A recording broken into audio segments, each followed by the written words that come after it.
Okay, who is all in here? We got four people in here already. Once we get to 10, I'm going to go ahead and start. I don't want to spend too much time waiting for this one.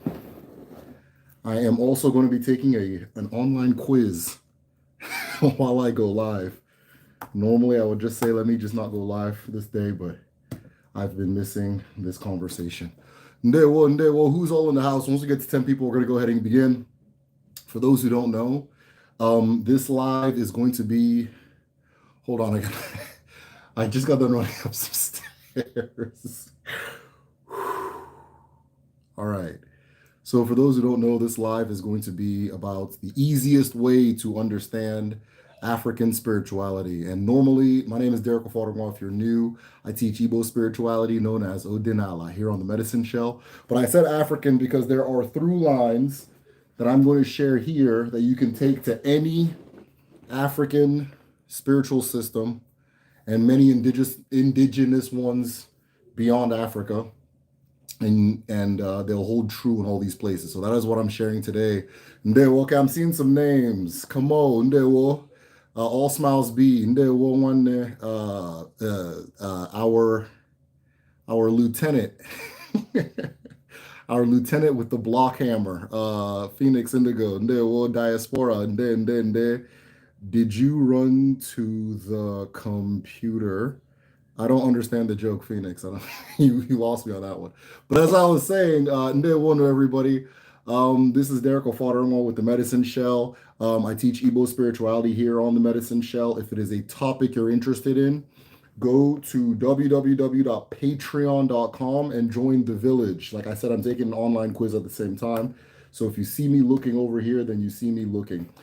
Today, I'm going to be talking about, if we get two more people, we're going to go ahead and begin. I'm out of breath. No, I was just saying earlier, I ran up some stairs. I ran up some stairs and now I'm out of breath. And I thought I would have caught my breath by now because I'm being healthy and walking and running this summer, but I guess not. So we will, we'll just deal with that. But like I was saying, I don't even know what I was saying. Who's all in here?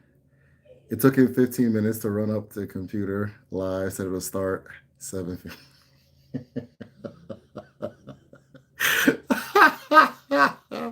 You guys have jokes. All right, I think we're gonna have a good live today. Okay, we have passed 10 people. He said.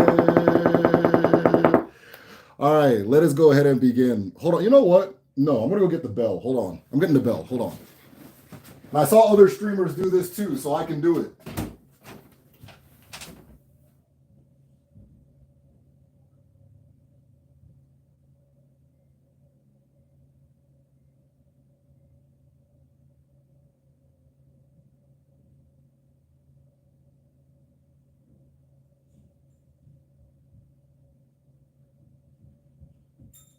Okay, Issa.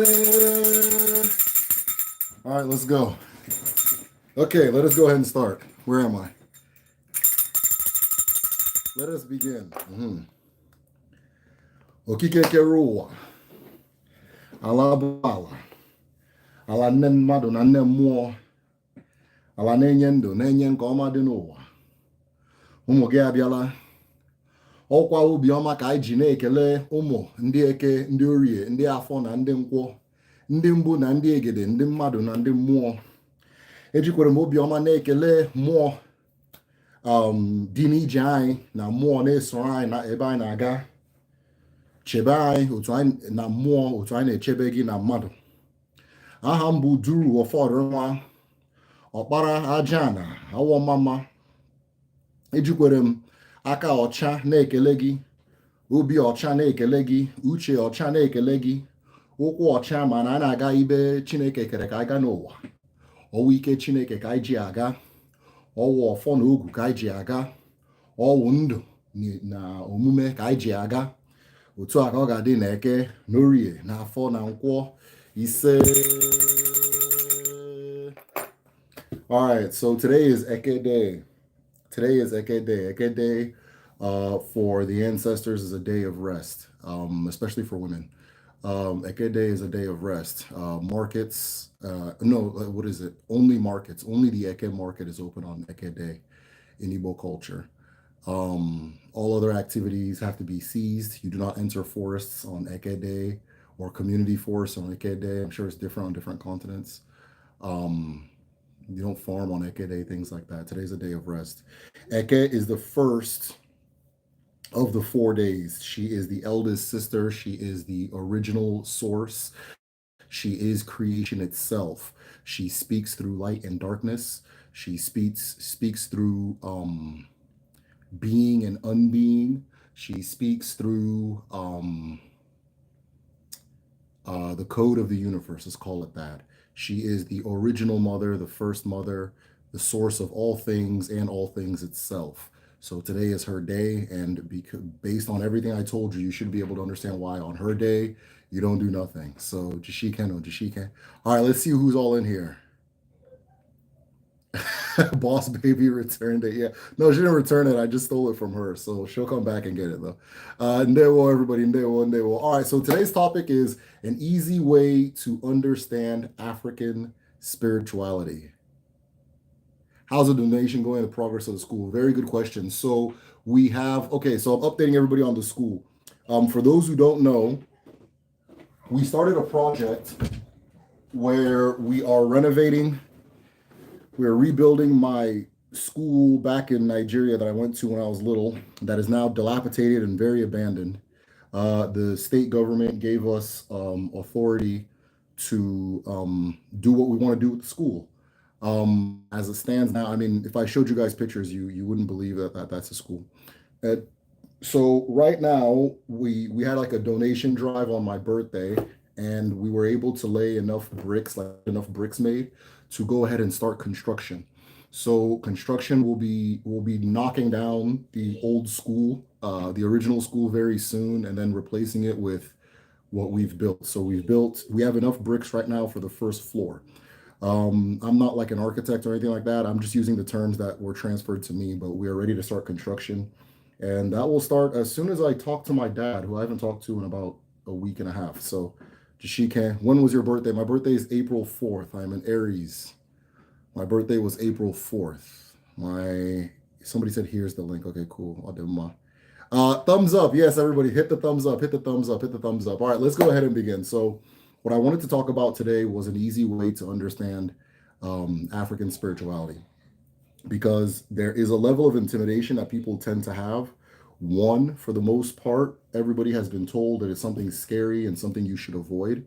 And then, even when you get past that idea that it's something scary and something that you should avoid, there is on the surface, it seems complicated. It seems like there's a lot going on, right? It's not be good, go to heaven, be bad, go to hell, right? There's a lot going on, you understand? And the first thing to understand is the reason there's a lot going on is because what we're calling African spirituality is the sum total, or not sum total, but is the foundation of our ancestors' thoughts, okay? It is philosophy, it is mathematics, it is astronomy, it is physics, it is health, it is religion, it is spirituality. It's all of those things. We're now giving these names and saying, okay, this is the Igbo one, this is the Edo one, this is the Yoruba one, this is the Hausa one, all these things, right? It is a way of life and a way of seeing things, a perspective, right? And so, what is that perspective? What is that perspective? I am going to begin with the understanding of the self. Okay, the understanding of the self. You understand? So, the first thing you should understand is in Odinala, which is Igbo spirituality, but what I'm saying will apply across the board, right?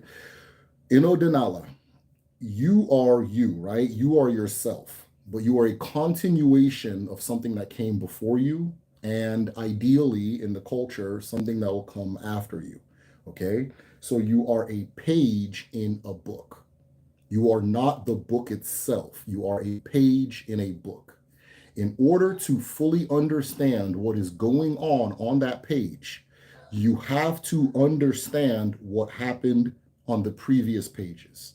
So, what you will see most people do when they first begin Odinala or Igbo spirituality, what I typically advise people to do is to begin to learn the names of their ancestors. Okay, begin to learn the names of their ancestors, because in the ancestral worldview, from your ancestors to you, it's all you.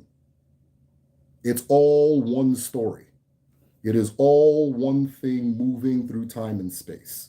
Okay? It is all one being. Physical separation. So here's me, here's my mother. She's not actually here, but let's say here's me, here's my mother.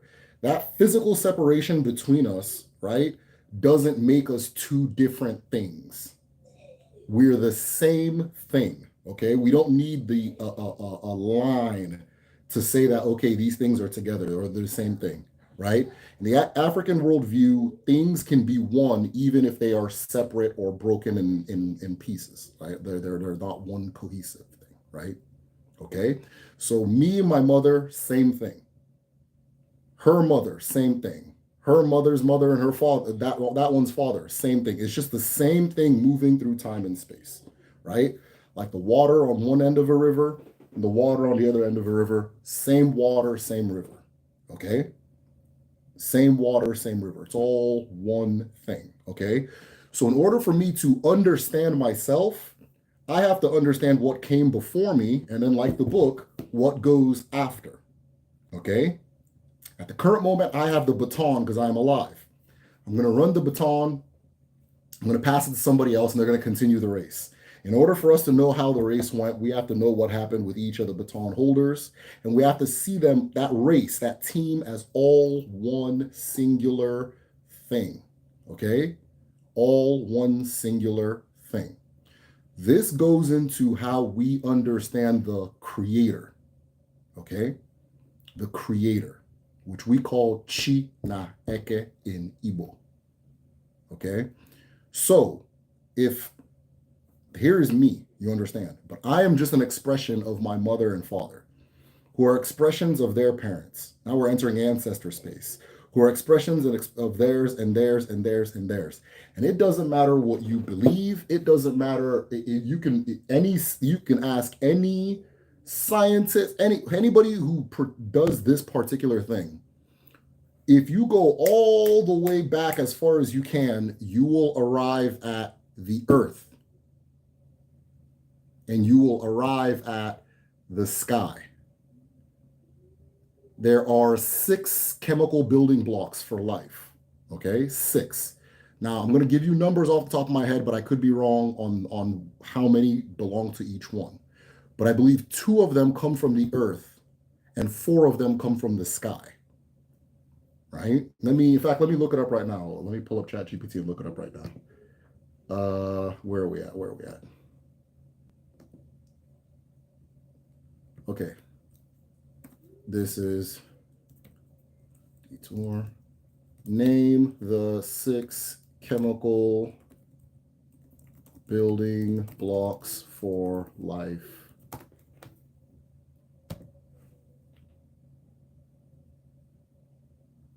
All right, they are carbon, hydrogen, oxygen, nitrogen, phosphorus, and sulfur.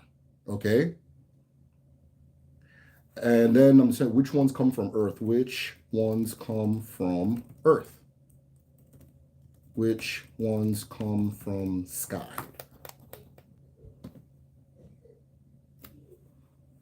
All right. Phosphorus, sulfur, and carbon come from the Earth. So it's 3-3. My bad. I thought it was 2-4. It's actually 3-3 even. So phosphorus, sulfur, carbon come from the Earth. Nitrogen, oxygen, hydrogen are elements of the sky. Okay? So no matter how you break it, even if you are an Abrahamic person, when they started making you out of clay, there was the thing that was making you and the clay. Both of those things are your parents. Okay? We have a traditional medicine class, and we had a graduation, our graduation ceremony today, right? And somebody in there was saying that she was a Christian, but that she doesn't see conflict between her Christianity and what she's studying as far as Odinani goes, right? And I told, I agreed, right? And the reason I agree, which is, again, even if you use the Abrahamic account, your mother and father in the Abrahamic religion are the earth and the sky, because something that comes from the sky took something that comes from the earth and created you, right? Made you out of clay. The clay is your mother, okay? And the thing, the hand is your father, okay? So no matter what perspective you look at it, we all arrive at the same thing. So if my mother and father are my parents, and their grandparents, and these ones are my ancestors, that means the earth and the sky are also my ancestors. And if we've seen this unending chain where man, woman create thing, man, woman create thing over and over and over and over and over, it is safe to say that whatever it is that is creating all of us must create using the formula that I am witnessing right now, because that is the formula it has been doing for a chain of millions of beings, right? Millions. Okay. So there must be a mother and a father to this whole thing, right? Which we arrive at chi. The chi is the father. Eke is the mother. And we say Chineke as God. We believe God is a couple. It is not a single person or a thing. It is a couple. Okay? Chi na eke. Okay? We can refer to one of them as Chuku. We can refer, both of them are called Chuku, right? But to avoid, which means the big chi. But to avoid confusion, chi na eke. Okay? Chi na eke. Okay? So that is it. That's African spirituality. That is African spirituality. That's it, right? Okay, so let's go to the creator, right? So I have this creator, and in most religions, you go, okay, I have a creator, and there's a certain reverence I owe to my creator. There's a certain level of guidance I receive from my creator, so on and so forth. This is something that humans tend to agree on universally, right? The African one, and then some indigenous ones too, Japanese and so forth, we also say that my parents are also my creators, right? They also created me, right? And their parents also created them. And these ones also created, and these ones also, and these ones, that kind of thing. So that no matter what you believe, whatever that ultimate creator is, still needed all of those other creators to make you. Okay? In order for a person to be whole, these are all of the different parts of yourself that you have to acknowledge and embrace and be able to walk into the room like you know that's what you are. Okay? To face any obstacle and know that's what you are. Right? No matter what you believe, if you understand that you are the sum total of so much arriving at one point in space through these little chances that didn't even need to happen. One little feather goes the wrong way and distracts somebody, then you don't even exist. All these things came together to make you be. Okay? All these things came together to make you whole, to make you exist. So what we do in African spirituality worldwide is we wake up in the morning, right? And we give acknowledgments to all of those different parts of ourselves that allowed us to arrive here. It's the same reason you wake up and stretch your arm and stretch your leg. So you feel those things again. So you're whole. So you can walk out of your bed whole, complete and total. Okay? You give acknowledgments to your ancestors. And you're going to spend your whole life learning new ancestors, learning new names, learning new things about them, and so forth. Right? Because if physical space doesn't make us two different things, life and death doesn't make us two different things either. Okay? So based on this view, right, that if you want to look at it as I am acknowledging the creator and I am an expression of that creator. And in order for me to be whole, I have to acknowledge that creator. Then, okay, who is the creator then? Well, my parents created me, and their parents created them, and their parents created them, and their parents, and then all of a sudden I arrive at the sky and the earth. Okay, I'm also part water, so I arrive at water. Okay, I'm also part wind, part air. I arrive at wind. Okay, I'm also a child of light, right? And if you don't believe you're a child of light, go into a dark box and live there for 5 years. See what happens to you. If you don't believe you're a child of the earth, stop eating anything that comes from the earth, including animals and things like that, because they come from the earth, and see what happens to you. If you don't believe you're a child of water, that you're one with water, stop drinking water. If you don't believe you're a child of air, stop breathing. You understand? As I'm saying these things, there's something that has to be made clear. African spirituality is not based on belief. It is not a belief system, right? I say these things, and I think sometimes maybe it sounds like I'm being like, okay, he just wants to make it sound good. I'm not trying to make shit sound good. I'm not trying to make anything sound good. I started the Medicine Shell as an archiving project. I'm archiving things. I have no obligation to make it. I'm not selling anything. I'm not, well, classes, but I'm not trying to convince anybody to come. I already know the value of this. If you don't know the value, cool. Imagine me saying, oh, I have a high credit score. I have a high credit score. Hey guys, check out my credit card number. Check out this. Check out, you can. Nah, nah. If you don't, if somebody tells you, well, I don't want to look at your credit card number, okay, fine, right? Because that thing has value. Fine, okay, fine. I don't lose anything from you saying I don't want this thing that you have, right? So I'm not here to advertise anything. I'm not here, and which is good because I also want to be free to tell you the good and the bad, which I think everybody in this channel is familiar with the fact that that's what I do. So I'm not selling anything, right? But we don't operate in belief. This is not about belief, right? There's an ilu that says the death of a dibia is a bad name, meaning that if a dibia says I can cure this and I can cure that, and you go to them and they don't cure it, that's the end of that dibia. People stop going to that person. Okay? People stop going to that person. If somebody says that this Arashi can do this and do that and do that, and then you go, okay, you go there and it fails to do that, that's the end of that Arashi. Okay? Let me tell you guys the truth. The biggest, the colonialism laid the seeds, but what hurt Odinala the most was the Biafra War, right? There was a big civil war in Nigeria because a lot of very foolish Dibias were forming charms for people and saying that, oh, this will make you bulletproof, or oh, this will make you this and this will make that. And then they'll go there and they die. And then their whole family goes, okay, I'm done with this. This is stupid, right? So even though we're not operating in belief, there's still people that are going to try to operate in belief, okay?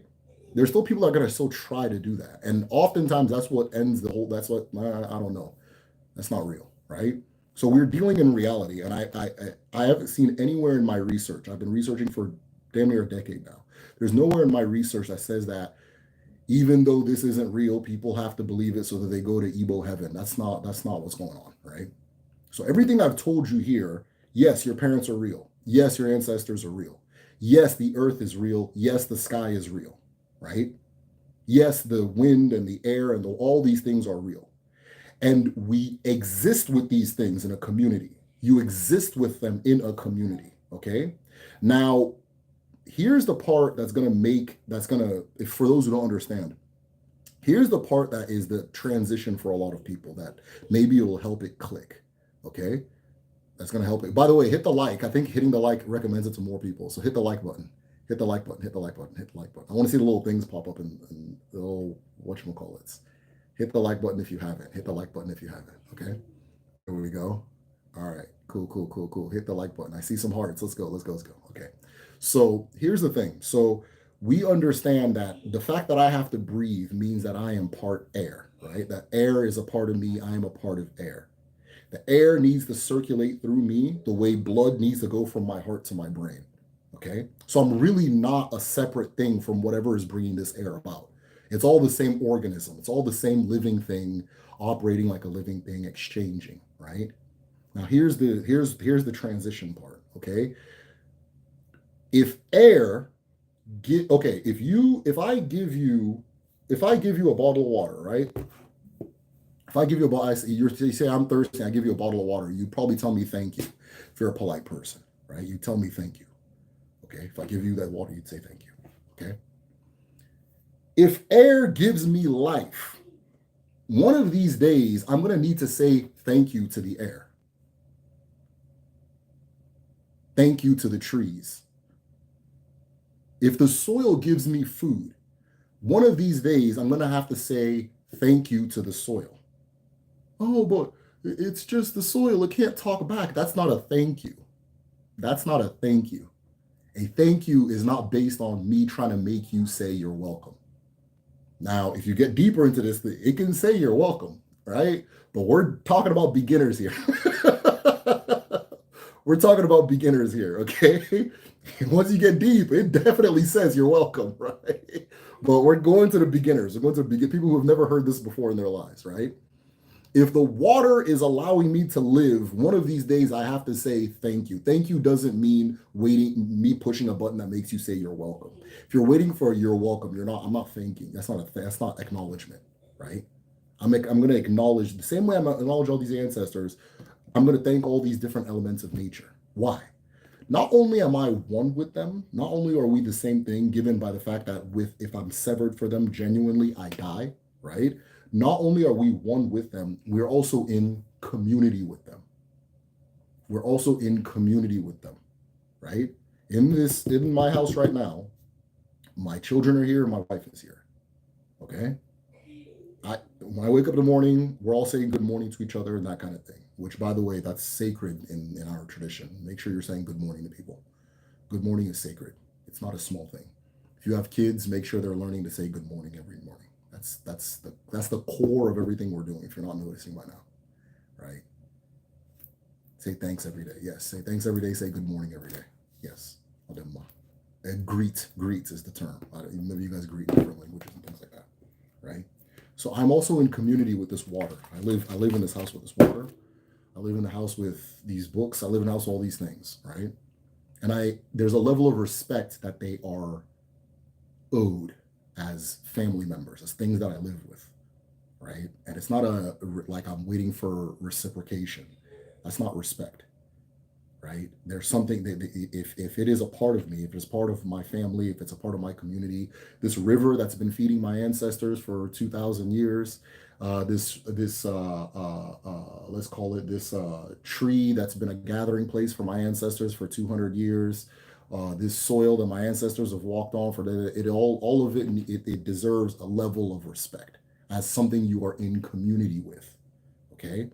So I am one with all these things, but I'm also in community with them. My capacity to respect them directly translates to my capacity to respect myself. Because I am, if you haven't noticed by everything I'm saying, I am a small microcosm of all these things. I'm a whole bunch of different moving parts, both physical and spiritual, right? My family is a bunch of moving parts, both physical and spiritual.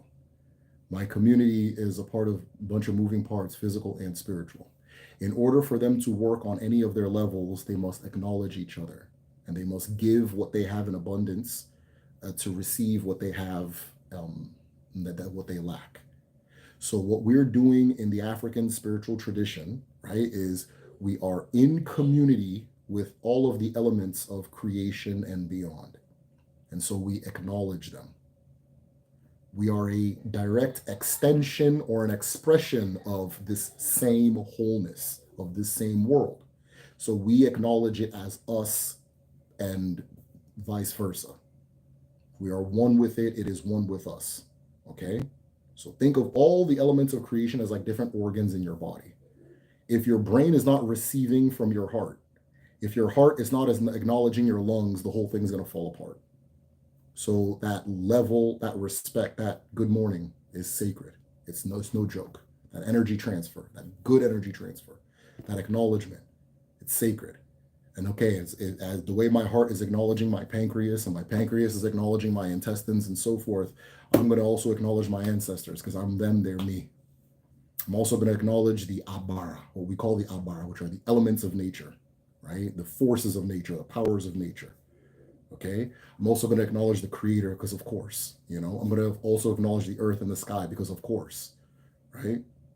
So I hope this thing that I've said helps you understand the perspective and start from there and then pan out, right? Start from there and then pan out. When you see the gods, right? They call them the gods, right? When you see the gods in the African spiritual tradition, who are those? Those are forces that you are in community with. They are senior members of your neighborhood. They're senior members of your external neighborhood. They are senior members of your internal neighborhood. You as a person, you as a community of different things interacting with each other. Okay? So when you see Nemiri or Oshun or Ava and all these different names for all these different that's water. That's water we're referring to, right? Now, if you tap in deep, right, this is the beginner stuff. If you go to the next level, you can really talk to her and she can really talk back, right? But for the beginners, you understand this is, I think the title was easy way to understand it. So I'm not going to pull anybody too far, right? I'm going to get you where you're at, right? When you we're talking about water, we're actually talking about the sky. We are actually talking about the earth. We're to all these things. That's what we're actually talking about, right? All my relatives, they're relatives, exactly. They're relatives. They're members of your community. They're parts of you. However whatever your cosmic imagination says they are, right? As long as that message of togetherness is communicated. My peeps, they're your peeps. They're gang, right? All right, so that's what I wanted to explain. I'm going to scroll all the way to the top. Should I scroll to the top? Anyways, you know what? If you guys had questions, ask me some questions. Ask me some questions before we head out.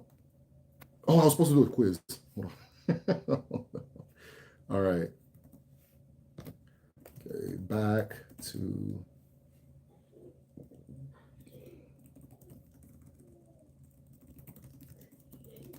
Give me a second, guys.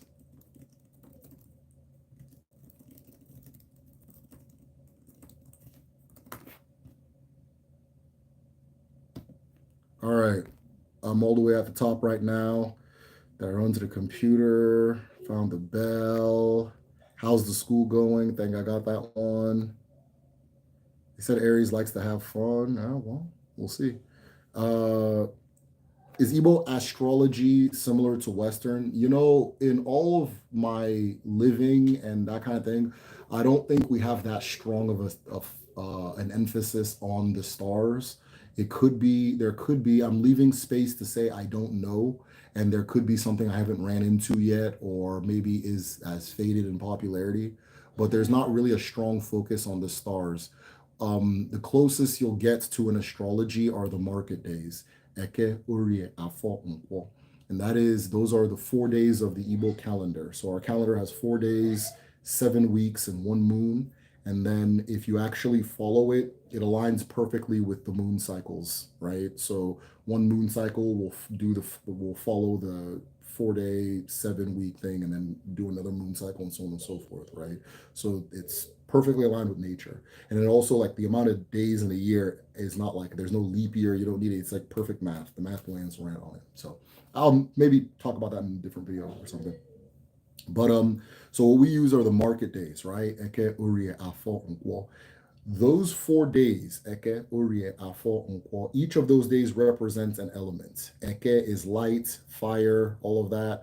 Urie is water, Afo, earth, mineral, solid mineral, and then Nkwo is wind, right?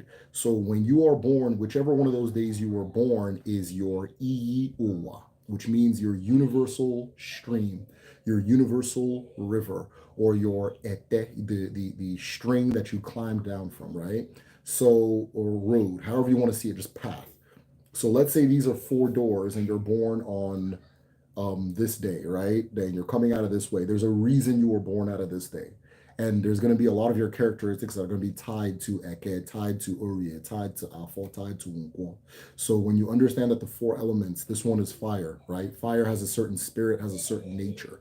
People born on the day of fire, the day of light, they're born on that day for a reason. It points back to their nature and their purpose. Okay, it's a good way of understanding your nature and your purpose. And then when you start having more experience with Odina and Igbo spirituality, it also determines how you approach that connection and that acknowledgement you're doing with all of these different things.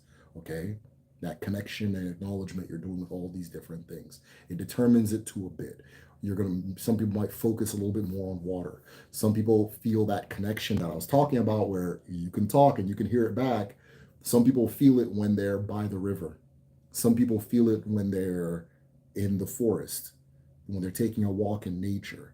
Some people feel it in the morning when the sun's in their face, right? You see those people that like to run in the morning and they got that. Those are Eke people, right? That's Eke behavior. The sun hits them and they're charged. They're ready to go, right? Some people feel it when they are working, right? That connection when they're working maybe with the earth, they're digging, they're doing something, and all these things are flowing through them, right? Some people feel it at the top of a mountain, right? Some people feel at the top of a mountain. There's a connection that is very real that a person can reach a point or can access. And that connection may be determined or maybe that connection may be tied to your day, what day you come from. So those 4 days, Eke, Uri, Afo, Nkwo, that's the closest thing we have to like a zodiac, but we don't do like Aries or now. People have been making zodiacs and stuff like that, and I don't know. I have to see it in two places before I say, okay, this is what it is. So, and I'm very orthodox. I'm very like by the book with things. Okay, a lot DBS tend to be, yeah, throw it all in there, throw it all in there, throw it all in there. Right? I'm not necessarily a DBA, and I'm a little more orthodox with it. So, if you want to hear the traditional ass way, is from me. I'll do mine. No signs like Aries and Capricorn. Wait, so signs like Aries and Capricorn don't have correspondence. Greek astrology, Roman.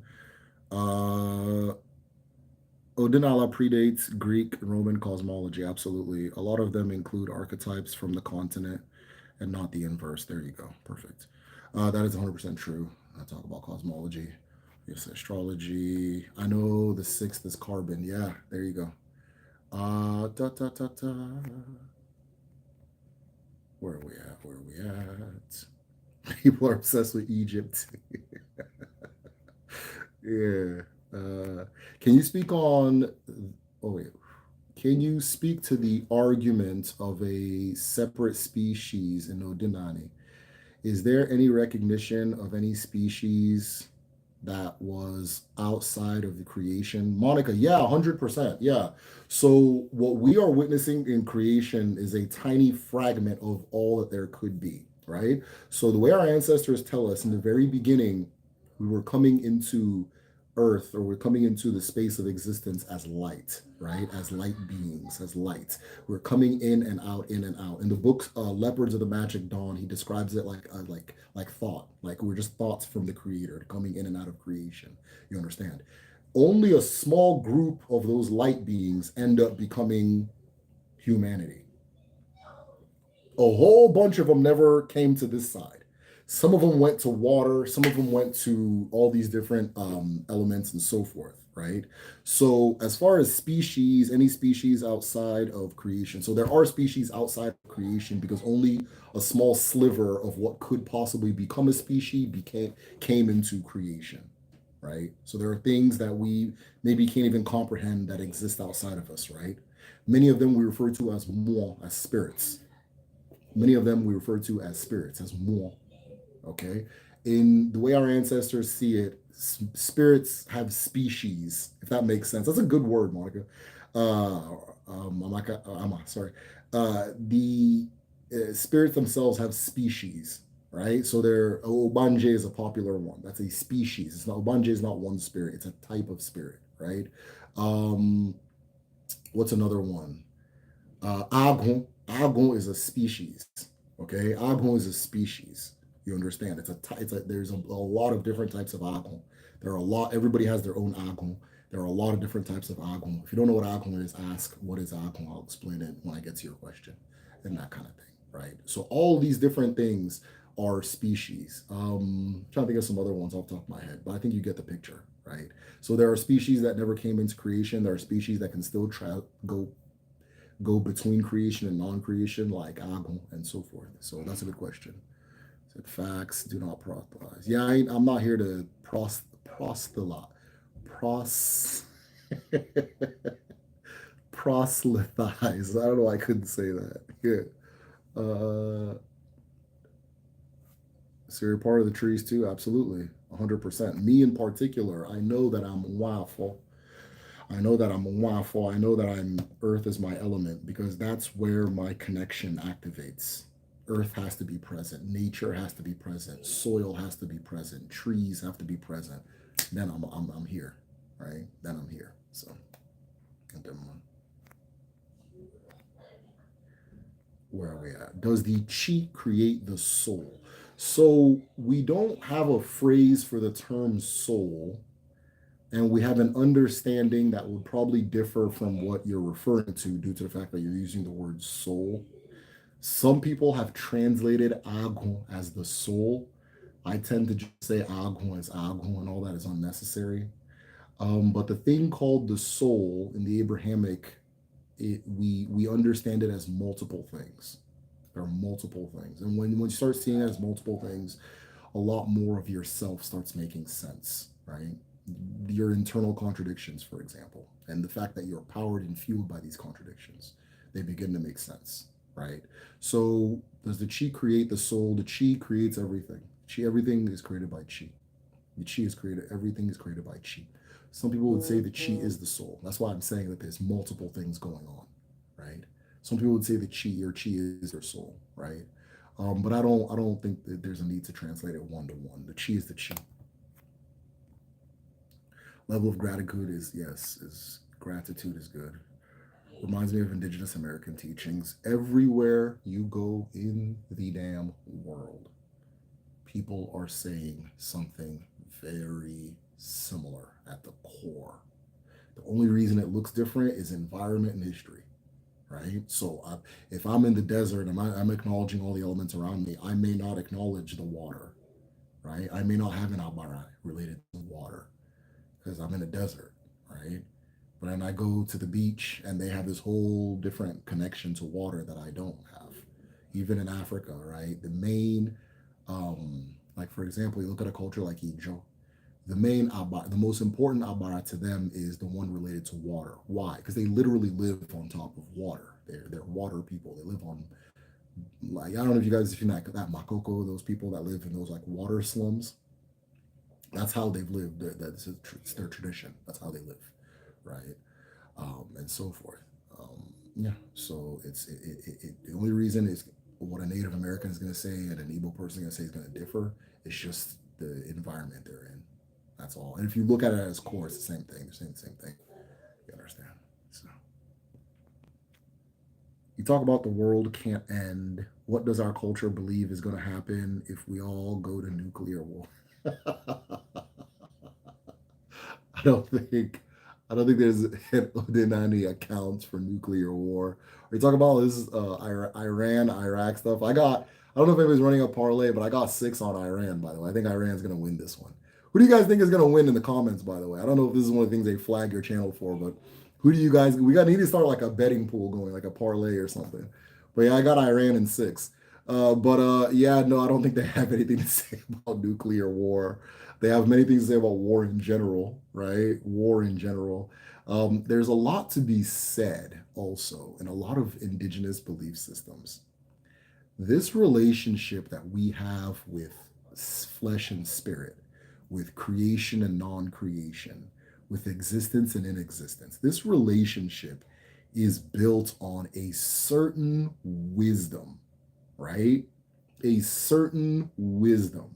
And I think the way we got to where we're at is a certain group of people in the world said, you know what? Anybody that said anything before me was full of shit. They weren't telling the truth. They weren't telling the truth. They were, unless they write it down on a piece of paper, right? It wasn't real. And so they dismissed every single thing that everybody said, and they went and tried to refigure it all out, right? Rebuild the wheel. But the wheel is built different now. It's not built with that same wisdom. It's not the same thing, right? It's not the same thing. So I can say that, yes, it's the scientists say there are 6 elements that create us.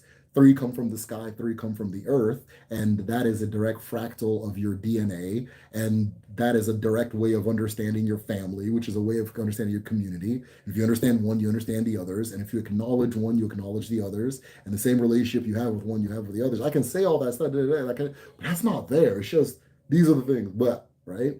And so you get just the raw data and you use the data to do whatever the hell you want. And then you realize that wisdom inside of it was actually the important part. And now you're at the point where you're about to blow yourself to pieces and you don't know how you even got here. You can't go back. You're just here, right? You're just here. So there's a certain wisdom, right? And I've noticed that as societies start moving in time and they get older and older and older, they get more and more African. It's not the other way around. They get more and more African, right? It was You can't believe how I felt when I started seeing people wearing their baby on their front. I was like, okay, my theory is confirmed, right? Wearing their baby in the front, right?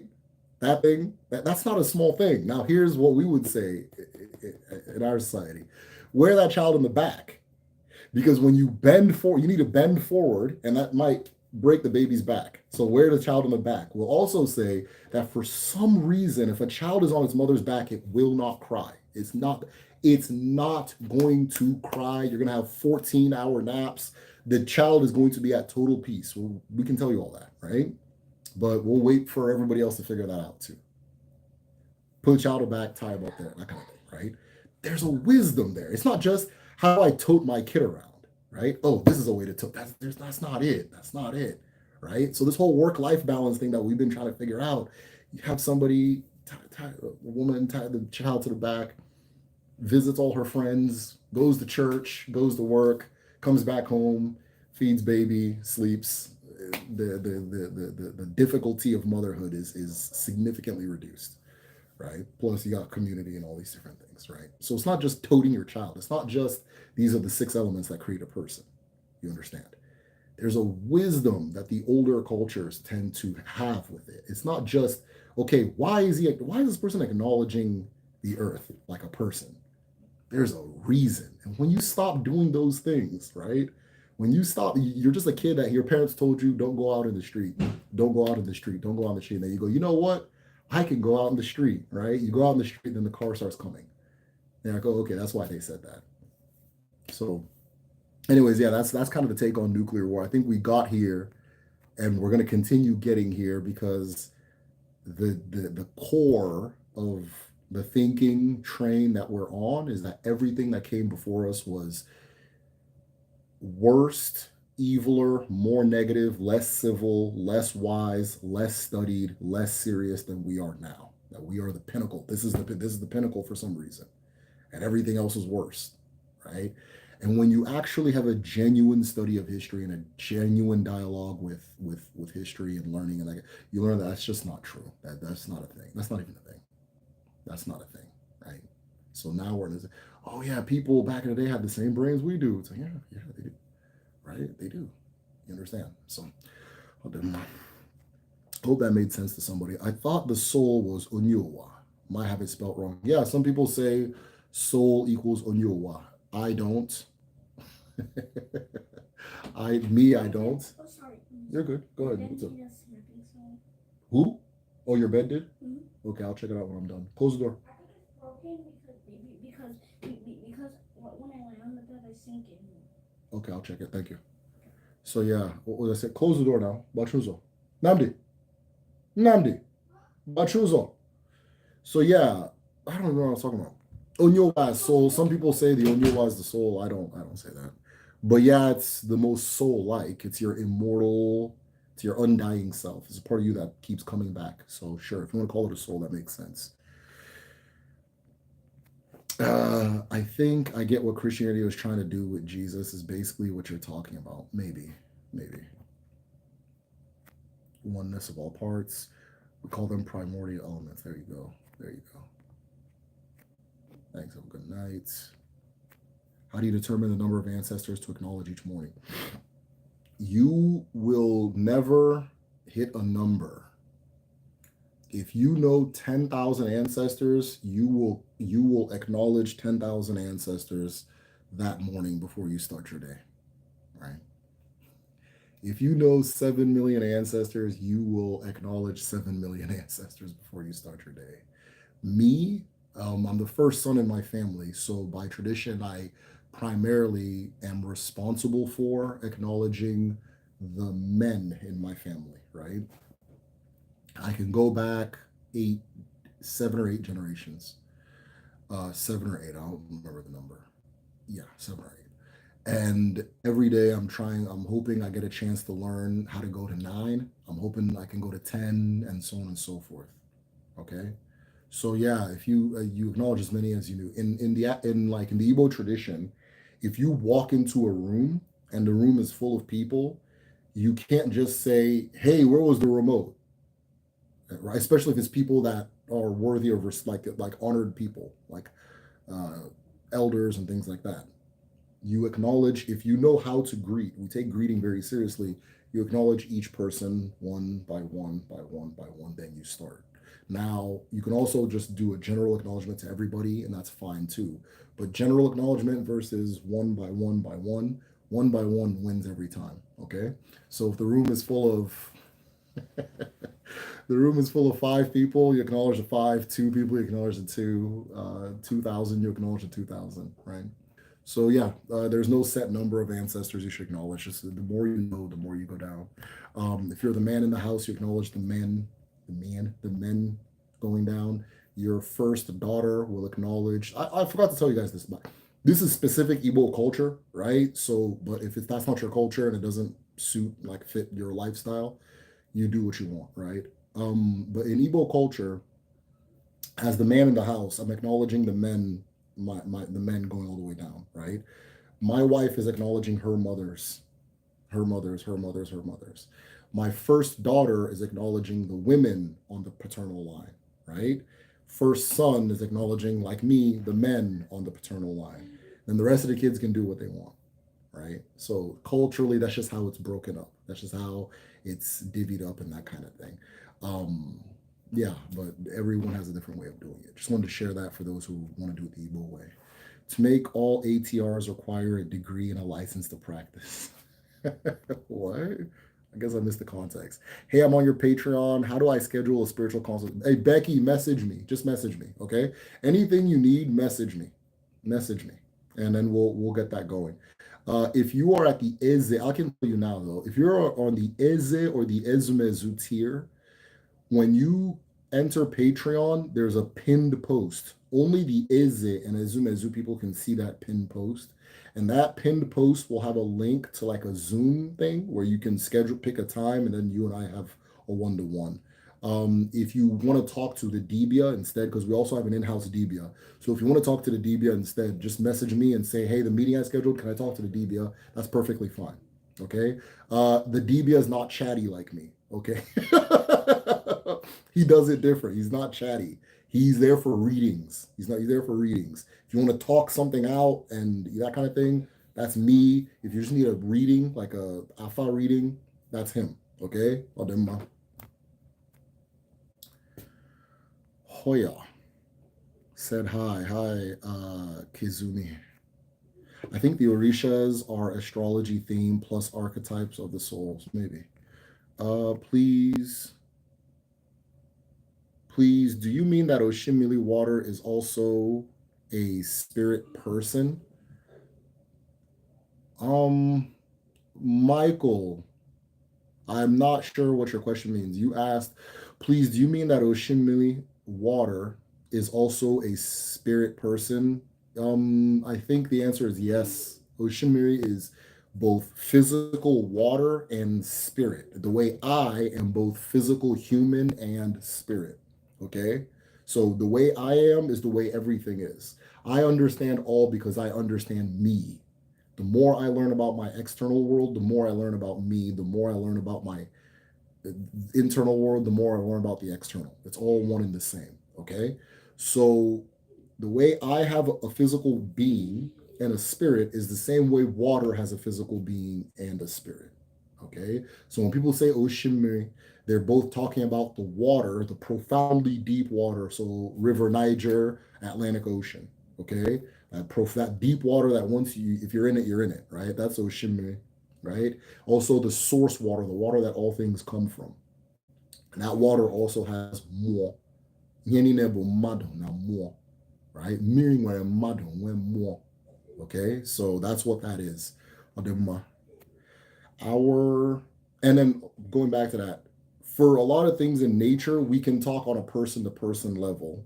And then for other things, we need to communicate spirit to spirit. Now, even though we can talk person to person, we can also talk spirit to spirit. But that's a whole different conversation. So,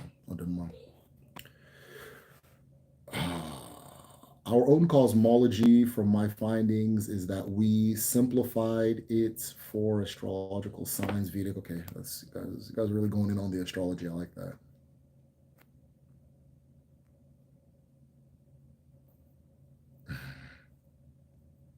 If I'm missing your question, just ask it again. Okay. If I'm missing your question, I'm trying to catch up. The names, acknowledge, wait. So as many, good. Okay, good. Are the Abara slash Arushi species. Some of what we're describing as Abara are a species. So Agun is a species. It is a type of spirit, or it's a type of being that does a type of thing. All Agun are purpose oriented. They are here to do something, right? The will of the creator is done by Agun because Agun carries the mind of the creator. Agun carries the mind of the creator. You know, you guys are talking about Greek and so on and so forth, right? There's a direct relationship between Hermes, Mercury, and Agun, which is the male head of Agun. The male head of Agun, Agun, because what the Greeks were describing in the way by way of Hermes is what we're also describing as Oke, the head, the male head of Agun. Now, in Odinani, we understand that all Agun has two heads, male, female. The male head is the mission carrier. It gets the mission from the creator and it goes, right? It gets the mission from the creator and it goes. But in order to actualize the mission, it is attached to the female, which is the ability. With the ability, there's an ilu that says, all excellence is the work of Agun, right? So the female head of Agun is the ability.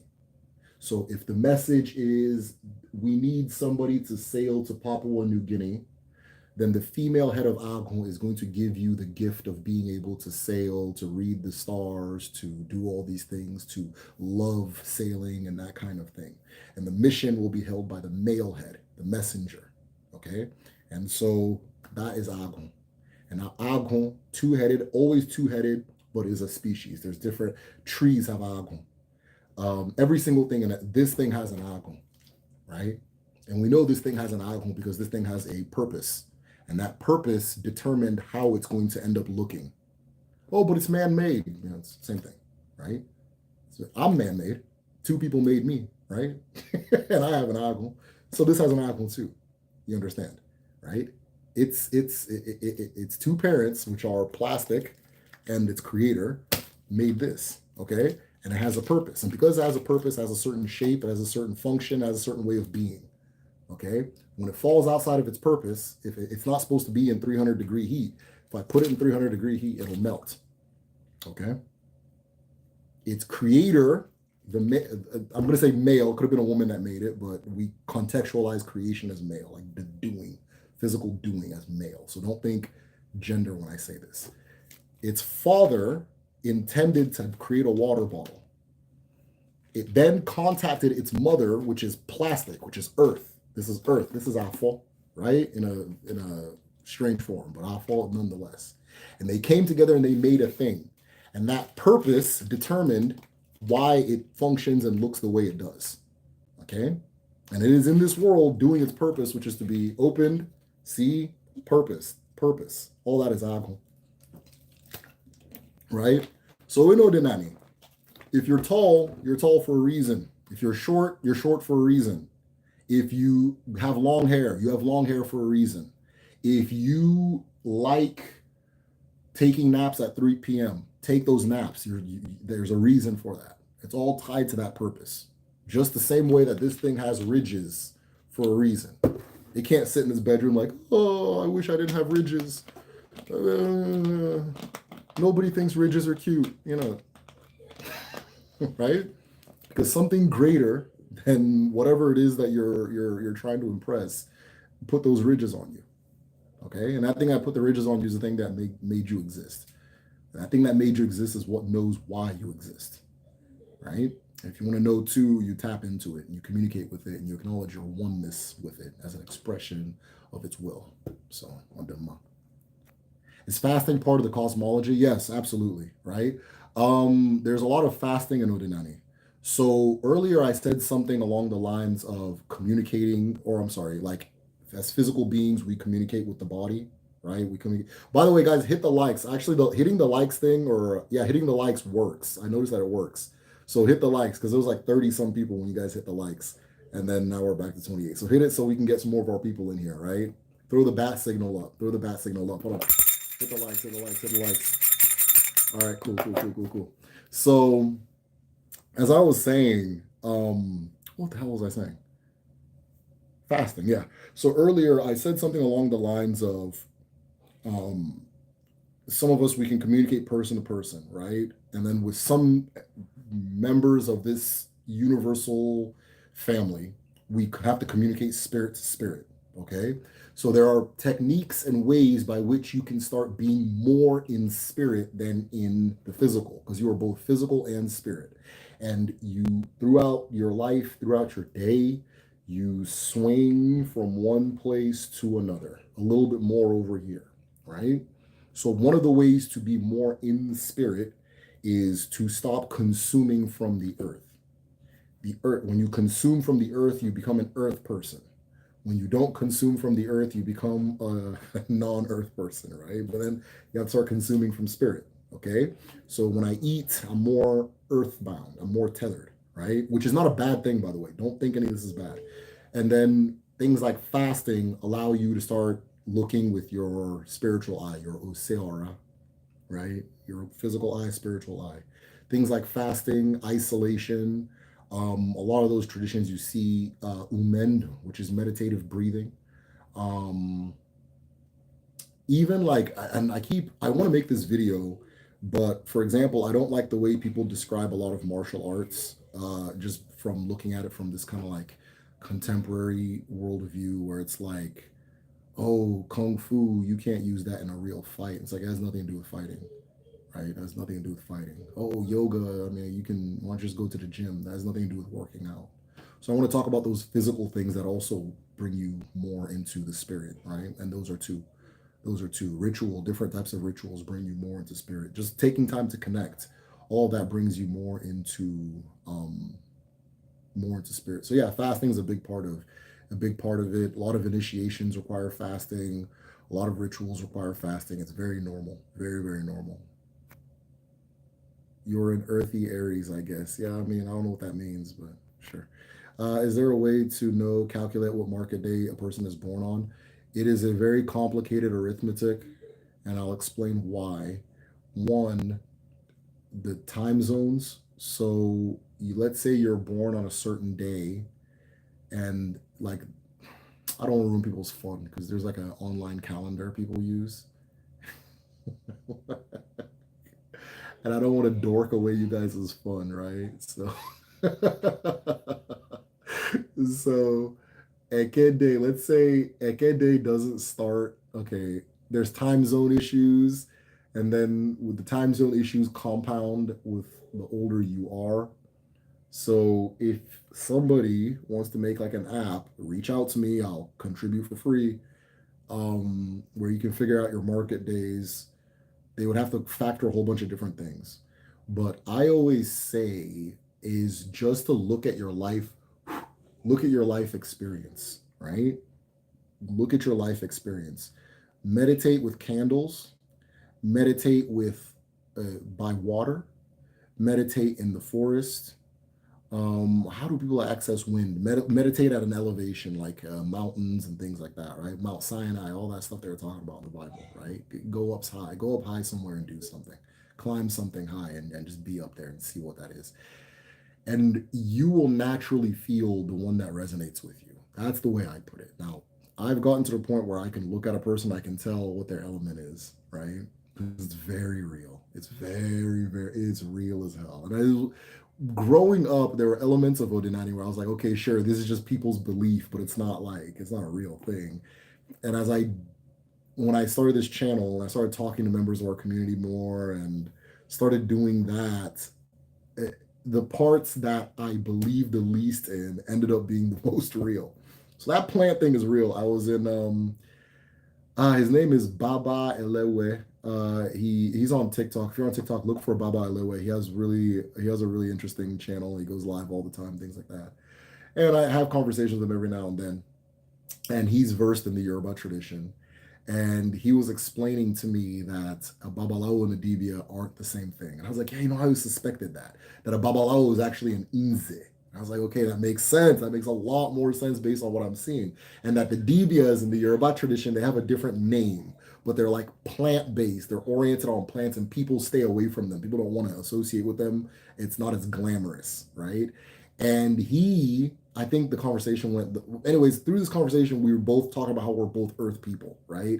And that's kind of our people. And I was explaining to him that even in my community, as I'm talking to other earth people, they reason the way I reason. Like they think about things the way I think about things, right? They need evidence, stuff like that. like I don't know how to explain it, there's just a way of thinking. When I talk to like a water person, that one's just loud and clear. That one's just loud. I'll go to a point where I'll start one-to-ones. I'll turn on the camera. I'll be like, look, I'll tell you exactly what's going on, right? You don't even need to say anything. I'll tell you exactly what's going on. You understand? I'm still having a hard time differentiating Eke people from Nkwo people. But once I figure it out, I know I'll figure it out. But the best way to know your day is to just see what resonates with you, right? See what feels real to you, right? Don't. It's not a matter of I saw it on this website and I didn't. Now, if somebody wants to make something, I don't know how to code, right? If someone wants to make something, you make sure to factor the time zone differences and the fact that the market day starts at sunrise, not at midnight. Okay? The market day starts at sunrise, not at midnight. Once the sun starts coming up, that's the beginning of market day. And that sunrise is geographical. So my beginning of the day, my sunrise is not the same sunrise as London, England, or Guangzhou, China, right? It's not going to be the same sunrise, but each person's sunrise. Factor all those things in, then you'll have a very accurate market day calendar, and that kind of thing. So I also realized for those of you who are on Patreon, I just realized that the moons had not been updated. The different moons, the 13 moons of the Igbo calendar. So I'll be updating the moons this week. My bad on that. So those of you who just got your calendar brand new, it's not just supposed to be market days. It also tells you what moon we're in. I think just from feeling it, I think we're in the 6th moon right now, which is Onwa Agon, but I have to double check. I'm not sure. I hope you're on. I think they will. They're for sure gonna flag you. I think they got bigger things to worry about right now than me, right? I think they got bigger things to worry about. I feel like right now everybody wants to get some bars off, get it off now that Iran has them distracted. 86-year-old man's kicking ass. Hold on, wait, where are we at? Myth of Progress. Yes, Derek Jones, 100%. Iran is believed to be backed by China and Russia. I don't think that the odds are in our favor. Yeah, I don't see America winning this. I'm like a geopolitics. I like geopolitics a lot, and so I don't want to get too ranty. But I don't see Israel winning this. I see Israel trying to find a way to negotiate with Iran, which will be very good for the Palestinians. Um, but there's nothing. Israel's not built to fight wars. It's built to occupy Palestine. Okay, so if you look at even the way they recruit for the IDF, it's like everybody has to serve in the IDF, and it's presented as like an adventure, right? Like, oh, come to the IDF and really show your patriot, that kind of thing. And that type of force is not gonna fight no day. What? That type of force is not trying to fight an actual war. It's trying to pick on people, right? It's trying to enforce something on somebody that doesn't have the capacity to fight back like that. Okay. Then Iran's just population wise so much bigger. The terrain, it's completely surrounded by mountain. There's, it's damn near a fortress by itself. Um, it's got oil money. Israel don't really, what does Israel do? Israel, what does Israel do? Money, they got the funding, and then they're diplomatically isolated. America is on Israel's side. But that doesn't mean what it used to mean. Because America on your side used to mean you'd get like boatloads of free weapons and things like that. But America doesn't really produce things that quickly and at that volume anymore. The Chinese can outproduce the Americans. So if we're going production for production, then yeah, China is going to win, right? Or not, yeah, China's going to win. But who knows? Who knows, man? I could be wrong. I got Iran in 6, man. Let's go. My mark today is Afo. I've always been drawn to water, and in my westernized birth chart, I have a lot of air signs. Interesting. What does your cosmology say about people that feel energy for multiple elements? Becky, that's such a good question. So when I say each person has a day, it doesn't really mean that that is it, that you're just all water and so on and so on and so forth. Everybody, in my next video is actually about the world of water in Odinani, right? Wamiri, right? It's the video I'm working on right now. And in the video, I talk about the fact that even though one is going to be stronger for us, and we're going to be more connected to one, and one is going to tell us more about ourselves, we, of course, are a composite of all of them. We have all of it in us. We have all of it around us, right? Our spirit is comprised of it. Our flesh is comprised of all of it, right? So, yeah, you're going to have everything. It's going to go in here and there and so on and so forth. Now, I don't know how to reconcile all the different charts, like the Western and the Vedic, and I don't know how to reconcile all them when they differ. So you'd have to tell me.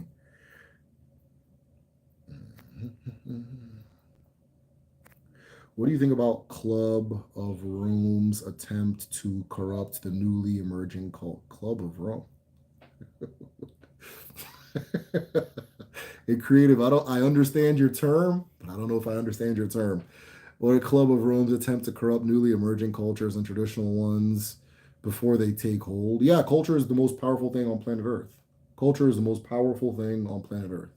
People's it's the most powerful. So if I want to have power, I have to get into the culture controlling, culture stifling, culture inflating business. It's the most powerful thing on planet Earth, right? Because it's spiritual.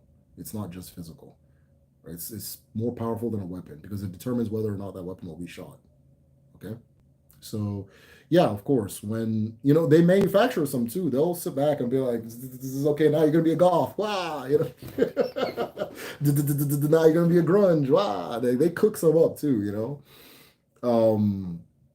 There's a lot. If you want to get into the spooky side of like history and documents and things like that, it's confirmed that they sit there and cook up cultures all the time.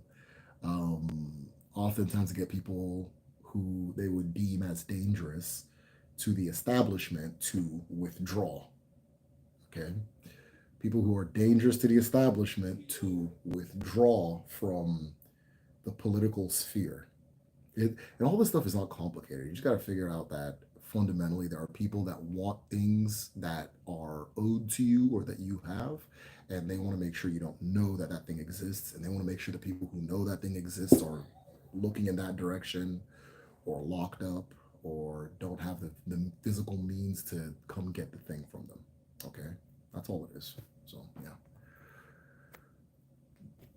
if AFS is based on nature and action, then is Abrahamic religion based on humans and action? Oh, that's a good question. It's a good ass question. Sounds like it, yeah. That I don't know if I have the answer, but it sounds like it.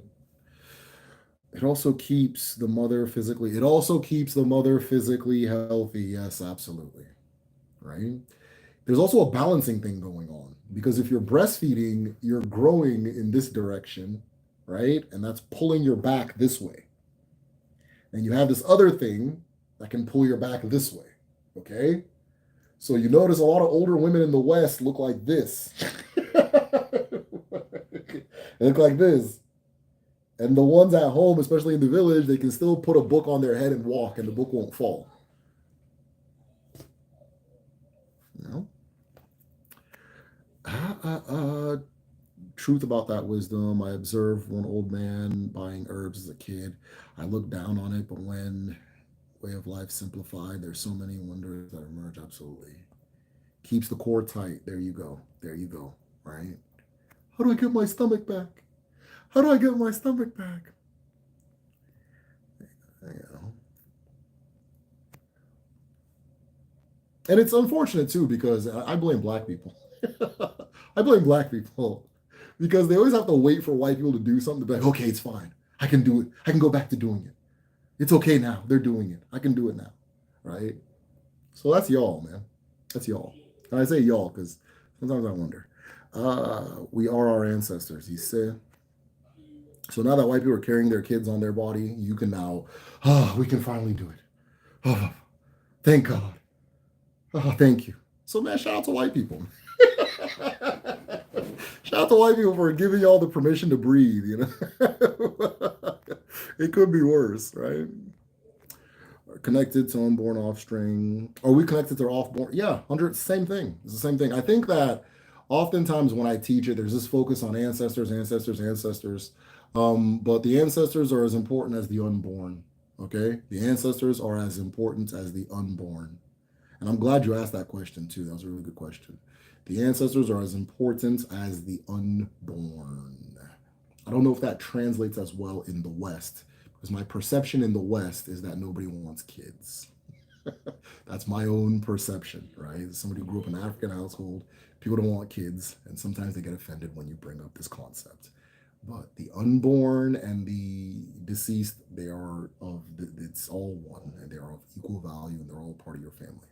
There's on the woman's moon, the Onwa Alomchi,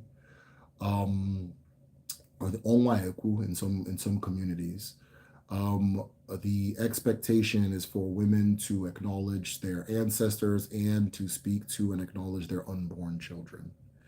Once I fix the calendar on Patreon, you guys will see what moon it is and when that is. But it's like it's the equivalent of like the fall, I think, or it should be around August this year.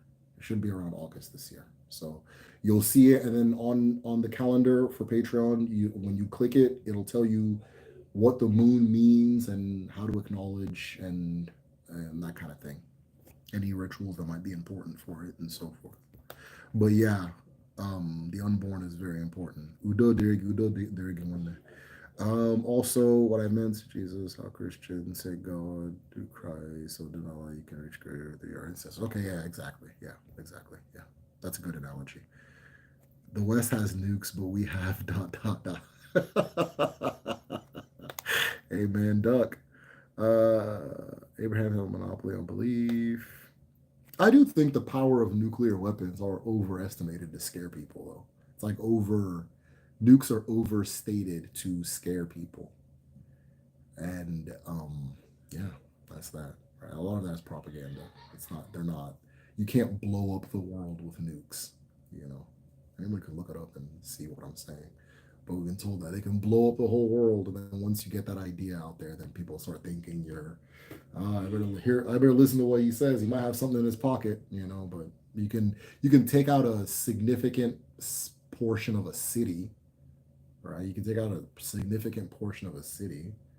You can't blow up the world, and the nuclear holocaust and all that shit. That's all fake.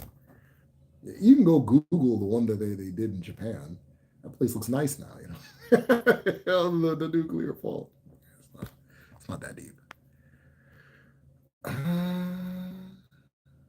We should keep in mind that if you seek Afa consultation, you must be prepared to follow through. You can't disturb the spirit without following through, or they'll disturb you. Yes, 100%. Yeah, you can't do Afa.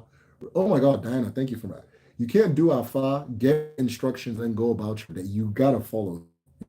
You have to follow through, or else they'll fucking that kind of thing. The concept of none. Yeah, concept of none primordial. Yeah. Elijah, or my bad, Elah. Elah, are you on? If you're on Patreon, there's a book I want to recommend to you. If you're interested, it's The Leopards of the Magic Dawn. I don't know if you've read it, but it talks about the relationship with none. In Igbo culture, we say nana. We say nana. Okay, so say primordial waters, central role play, Egyptian cosmology. Yeah, we say nana, they say none.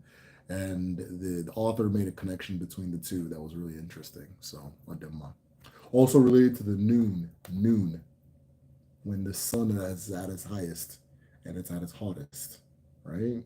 Nun, noon, no, there's a connection.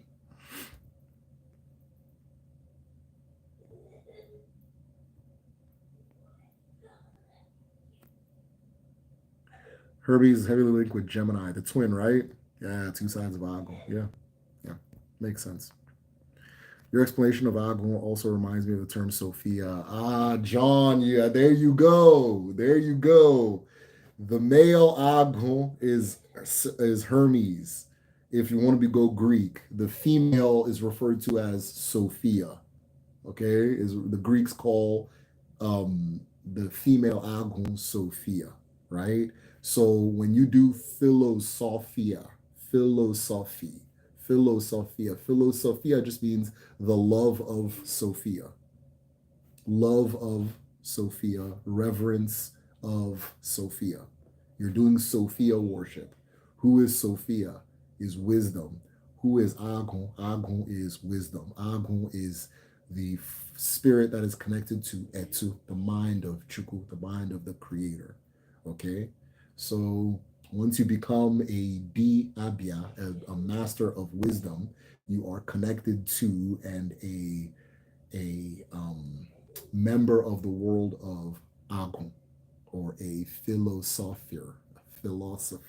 Okay? Yeah. All these things are connected, and I always hesitate to make these connections because sometimes they're not where you think they are, right? They're not where you think you are. But yeah, the female Agon is Sophia, and we refer to that as Arobin Agon, right? That kind of thing. So.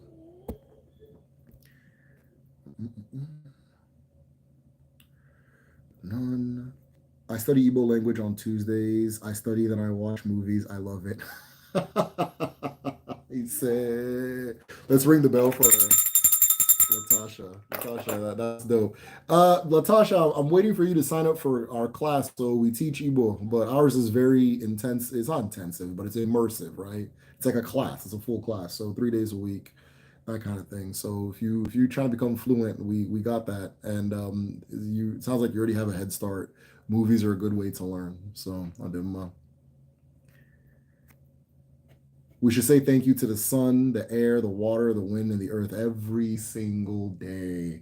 If you want to learn how the ancestors do it, when you wake up, you see the rising sun, you raise your hands, make sure the palms are facing the hands, and go like that, okay? Like that. And then you say thank you and say everything you want to say, but make sure it's feeling your palms, It's interesting too, those of you who are interested, I know some people are talking about people are obsessed with Egypt, but those of you who are interested in Kemet, you'll see a lot of that hands facing the sun, right? Now, I don't want what I'm saying to turn into, oh, the Igbos came from Egypt. Don't do that shit, right? Don't do that. Okay, let's slow down, piece by piece. But we're all saying the same thing. We all tapped into the same thing. We all saw the same thing, okay? Use your sun, hands, greet, that kind of thing. That's what we do. So you greet the sun. I always greet the rising sun, especially if you are a man.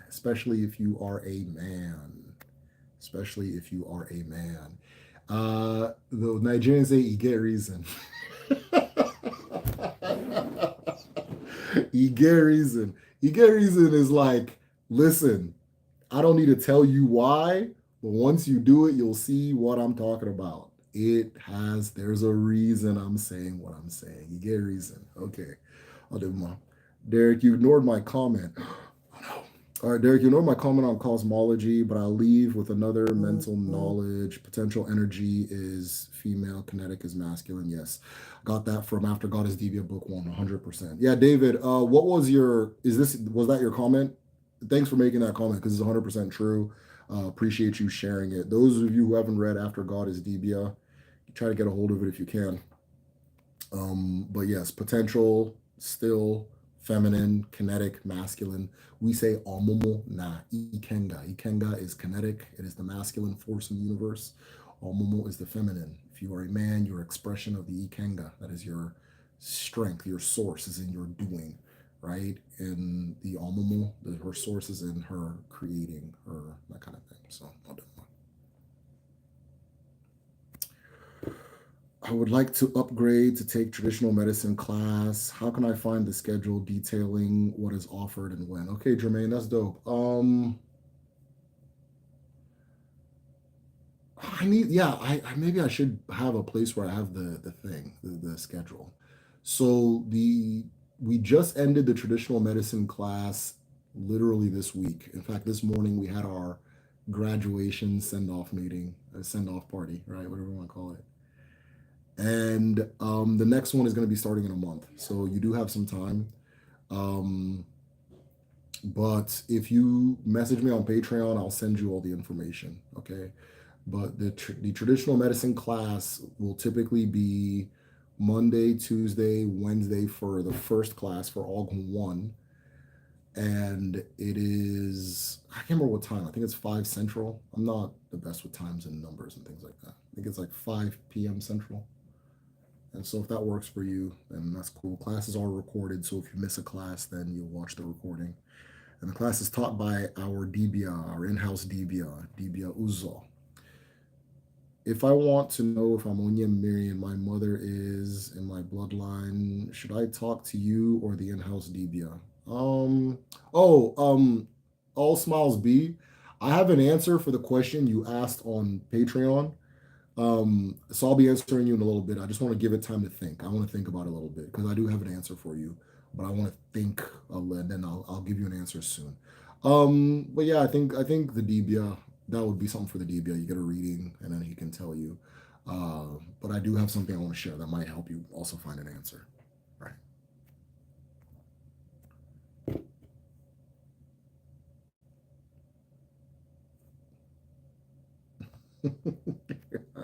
I don't know.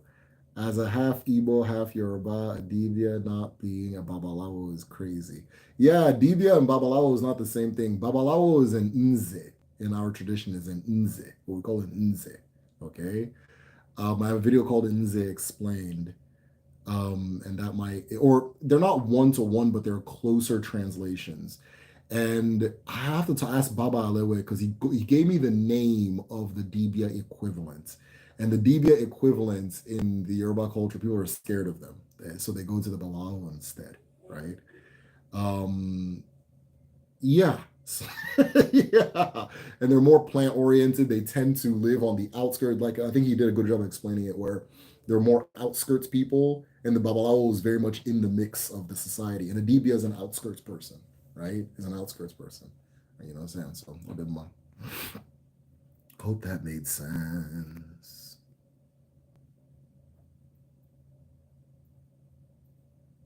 Okay. Why aren't there many Igbo Muslims? When Islam was spreading in Nigeria, for some reason, even before I have this colonial document, or this like it's this is not colonialism hadn't started. It was like a European explorer. They said that they came. There was a year I can't remember. I think it was in the maybe 1700s. They landed on near an Igbo town or an Igbo town, and there were Muslims there. And they came back the next year and they made a note that nobody had converted to Islam, and that people were resistant to it. So I think there's already been this idea that it's just not our thing. But even before that, if you look at the way Islam was spread in West Africa, it was by cultures that did a lot of horse riding. And you can't keep a horse in Igbo land too long, it'll die. Not that people didn't have horses, they did, but it was a temporary thing. So if you are an invading army and you're coming with horses, you're going to lose the fight if you come to Igbo land. It's forest and it's got tsetse flies, and the horses will die. And cow herders, and cows don't survive in that land either, unless they're bred for it, which we have our own indigenous cow that we made called the Efi. It's like a little, they're like little and fat, and they're like very intelligent. Like some people don't like killing them because they're like they're like little puppies, like they're very intelligent. Um, but and then also when they were spreading Islam, and they ended up losing to I think the Nupe or the Igala, not Igala, one of them, and that is before you reach Igbo land. So they just never got there. But even if they would have got there, it wouldn't have worked. we've had consistent trade with the North, but people just didn't convert for some reason. But we've had years and years of trade with the North. There was a large influx of historically in Igbo land. There was a large influx of Northerners at one point during the Fulani jihads. A lot of them came to Igbo land as refuge, and today people probably think they're just Igbo people, but if you check the history of this family, they're actually Hausa. So yeah.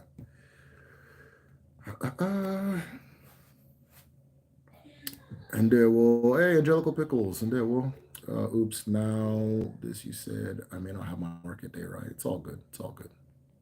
Like I said, I don't want to ruin anybody's fun, right? As one people, I want to do this. Like, yeah, that's cool, man. That's cool, but yeah. If we want to be technical, I don't want to be the well actually guy, that's not the person you want to be in life. That's what I found online, calendars. But I do agree with Derek, it's complicated things. If you want to speak on, let's speak on modern Jewish folk ain't the real Jewish folk, and ancient Egypt was black. David Hassan, I think hey, David Hassan, I think you're preaching. I think we all know. We all know. we all know. We all know. What's going on here? Semitic, Afro-Asiatic. Semitic means the whole Middle East. That does explain all the subcultures. Yeah, all the subcultures don't want you involved in nothing. You just gotta go tuck off and not be a part of them. Don't compete. Don't compete. Semitic primarily refers to a family of languages. Yep. Human race share 99 DNA. But we're not Egyptians. Oh, me, I'm not Egyptian. I'm making some Florida water. Oh, interesting. Yeah, badge based on the okay. Over ingredients. Would that be taboo to infuse CLG in gin? No, not at all. No, not at all, Angelica. Go for it. That'd be interesting. There's an Elsa guy who keeps reposting your videos on YouTube. Hope you follow his work. No, I've never Gothic Abuki. Hey man, I'm gonna write that down. I'm gonna check. That's a funny ass name. I'm gonna write that down. I'll check him out. I don't have anything to write with. Okay, I'll try to remember. If I don't remember, then it's not meant to be. So yeah, if he's reposting videos, that's cool. I'll check out his stuff. That's cool. Most African Americans have Igbo ancestry. That is true. If you have a mantle, meaning if you have a calling or a DB Alpha authority, yes. Love the connections, me too. Yes, it's worth it. Yeah, birthday. Okay, I see question marks. What's good? One them. Ben Real, the peacekeeper. The one there. What's good? One there. Birthday coming up, 24th. What's the significance of birthdays in the Igbo worldview? That is very interesting. So traditionally, we didn't celebrate birthdays. Celebrating birthdays is something that came very new. We didn't traditionally celebrate our birthdays. But what you would have instead is you have your age grade. And these are people that were born within the same block of time as you. Sometimes it's like 4 years. Sometimes it's like 3 years. Sometimes it's 7 years. Just however the community breaks it up. And you celebrate with them collectively. Right? It's so funny. So I have a lot of friends I grew up with from South Sudan, and they didn't celebrate birthdays either. They didn't track birthdays either in their culture. And so when a lot of them came here, because they came as refugees, right? They didn't really pick to come there. Just, they had to come here because of what was going on. So when a lot of them came, they all just picked January 1st for their birthday. Because again, in their culture, they don't celebrate birthdays. It shows January 1st. And so every January 1st at our school, they had like 20 happy birthday to Chol Chol, Adak Chol, Bol Bol, this one, and just like it was funny. So yeah, we didn't celebrate birthdays traditionally, but we had an age grade, and the age grade would celebrate things together. So I'll do them. The Igbo people say that when you count things, you're counting things to reach the end, right? Which means if I have 6 Skittles in front of me and I start counting them, I'm actively trying to reach the end and figure out, okay, there's 6 Skittles. So if you don't, this doesn't, you're not gonna, this is fine, it's just a little superstition. If things that are good, you don't count them, right? So you don't count how many children you have, you don't count how much wealth you have, and you don't count how many years you've been alive, because it's almost like you're trying to hurry up and reach the end, something like that. So, but don't. That was actually ended up being a big problem during colonialism, because they wanted to start counting people's like assets and stuff, and the Igbo women refused, and it turned into this big war and that kind of thing. So, yeah, we don't count good things. I didn't know. Doesn't it, but it's just a little superstition. Doesn't mean that if you do it, something that you'll get hurt or something. I am looking for question marks. Here we go. What do you think about the characteristics of Eke people, and why is your theory? Yeah, I think that if you're in the presence of an element, you kind of feel you feel its spirit, right? So if you go by a body of water, you feel what water feels like. And then you go meet people that also feel the same way, that their vibe, their energy, their spirit, their aura is the same. Like you're in the room with them, it feels the same way, right? And then you start noticing that everybody that feels that way kind of acts similar. They have a similar way of acting, right? Sometimes a similar way of dressing, right? Similar way of talking and walking. And then you go by the people who feel like earth, and they have a certain way of speaking. You go by the people that feel like flame, like fire, or like light, and they have a similar way of being. And so I think that's where the characteristics come from, right? That's where the characteristics come from. So anybody that feels like the sun, there's a certain way that they are, and that's how they come to it. That's the word. So is Adibia like an Osayin? Osayin. Yeah, I think it's Osayin. Osayin is more like a plant. They're really focused on plants. They tend to not be like, they're not like high status, right? Yes, I think that's the word he used, was Osayin. I think that's the one. I think that's what's closer to Dibia. And then Babalawo is closer to an Nze. But an Nze is also a Dibia, right? But Nze is an Igbo culture, like doing afa and things like that. They don't do that. That's specifically for Igbo people. Have a very all or nothing mentality, and Yoruba people, things mixed together. They just culturally, right? And these are generalizations, but you see it in the way we prepare our food. So Igbo people, the soup is in one bowl, the gari is or fufu, as internet people call it. The fufu is in one side. But the Yoruba people will take the fufu and put it in the thing, then serve it, right? It's all one thing, right? Igbo people, everything has its space. So, and Nze is not going to do Dibia work, because that's for a Dibia. But a Babalawo and a Nze is the same thing, right? And yeah, if that makes sense. But in the Yoruba tradition, Babalawo also does the Osayin, I think it's the word Osayin work, right? So they kind of just become the same thing, but they're not the same thing, right? So it's just something that's very, very obvious about the two cultures, and it causes them to misunderstand each other a lot. Let's say algae, alligator pepper, spring spiritual place, evil land, also smoke. You see. Says ashes. Yes. Where are we at? I like how y'all just be hanging out in the comments. Calypso. I'm looking for question marks. So if I'm missing you, just ask it again. Okay, here we at. Ugo Ndewo. So if I'm understanding correctly, Eke element is the same thing as Eke and Chineke. Yes. Same thing. Or some will say that the Eke element is her daughter, but it's the same thing. So if you follow the creation story in Odinani, right? If you follow it, I'm going to just give you like brief things. It starts with Eke. You understand. After Eke dies, Chukwu cries and water comes out. Then that's Orie. The water causes Eke to reincarnate and that is Afo, earth. Okay? But now look at this situation. Eke is senior to Urie, but Urie is senior to Afo. So Urie and Afo have a clash because Afo believes she's the grandmother of, or the mother of Urie.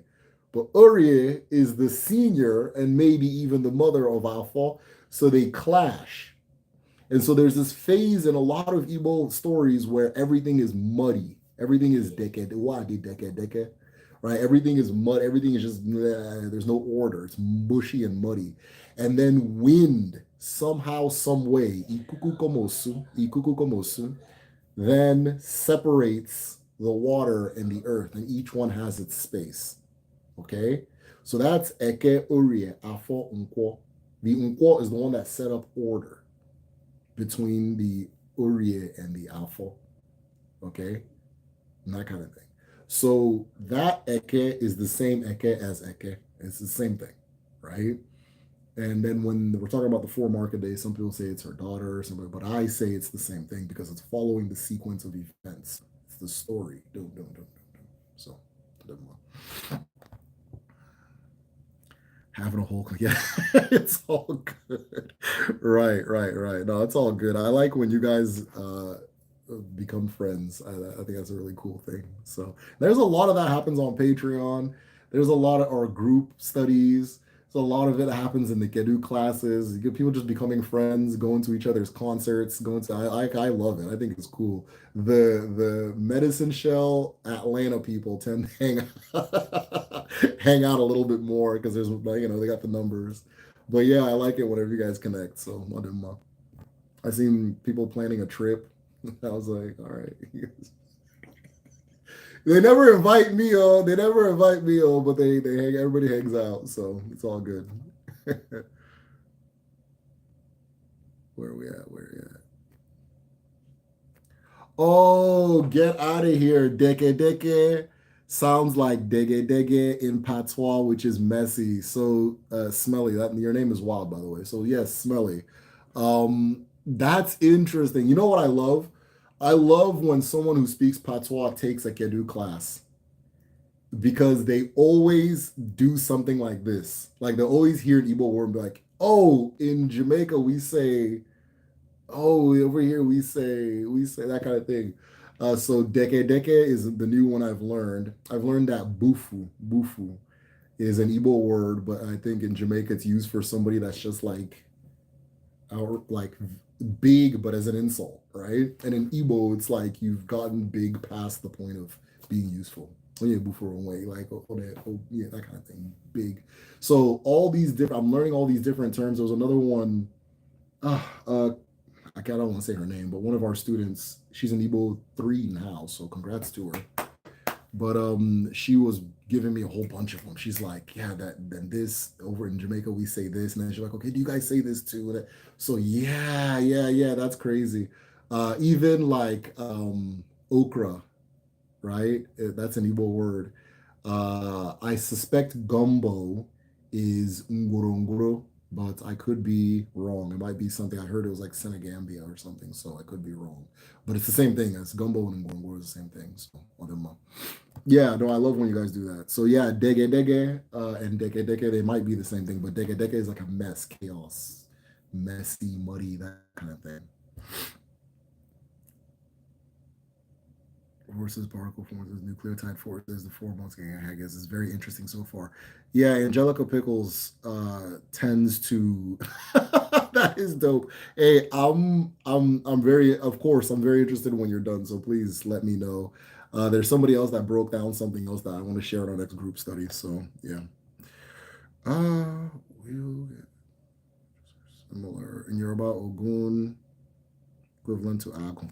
So David, Ogun is not the equivalent to Agun. Ogun is not the equivalent to Agun. I can see where you're making the connection, but they're not the same. Which would explain how more dreaded than the regular. But Ogun and Agun is not. They're not. I don't believe they're the same. but I would have to understand Ogun a little bit more to say like it's more similar to this in Odinani, right? Yeah. Are substitutions okay for Igor more rituals such as Casa Carla instead of Ega's red brick dust instead of red clay? Becky, damn, that's a good question. Substitutions are fine. Just know what you're doing when you're making the substitution and try to find equivalents. But everything you said sounds logical. It makes sense to me. It makes sense to me. Because, like, I've seen baby powder get used to substitute for Inzu, and that's fine. Yeah, the substitutions are okay. Just know what you're doing. Some people will start substituting before they understand what they're doing, but it's based on how well you translated the two you did. That's good. Even with, anyways, I'll get that's a whole different discussion. Have you ever been to any movements or efforts to reconnect us African Americans with Igbo ancestry back to the land? Tour group, something? I swear, I just want to touch the land, smell the air. Yeah, that's there a lot of requests for that. So I have a list of things I need to do before I get to that particular thing. But eventually I will be facilitating that type of situation because I just get asked about it so much and it wouldn't make sense for me not to. So if y'all want to come hang out at my house in Nigeria, then yeah, 100%. Yeah, we can make that happen. It's just not gonna happen this year. Maybe the next. And plus, like, I don't want anybody going in misbehaving. I gotta worry about this person, that kind of thing. Like I don't once we get to once we get to Nigeria, we breathe in that air, bro. I'm not all this customer service is over, bro. So I'm not anybody miss. I'll just and then you'll go to America and say, oh, this guy, I'm gonna sue him, and that kind of thing. So um the two things that make me hesitate to do that is people's behavior and I need to set up the infrastructure. So I need to go home first, set up that, and then go. So but I'm in the process of setting that situation up, having places we can go and see and all types of things like that. Oh, the word jaga jaga has equivalent in Jamaica. I'm not surprised. That's dope. I'm not surprised.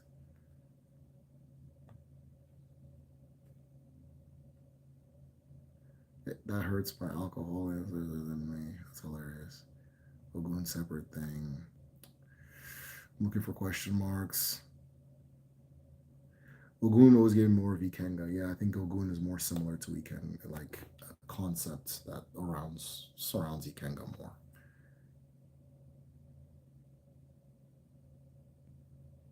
How do we get into alcohol? What's going on with alcohol?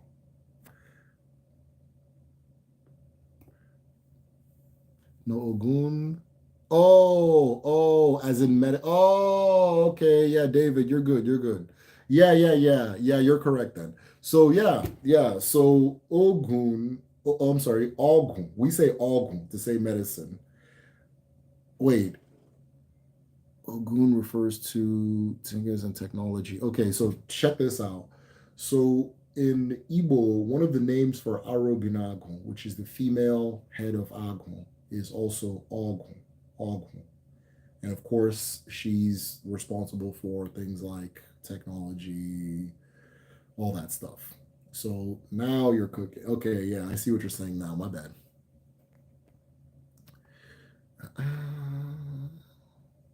Okay, yeah, I see why you make the connection.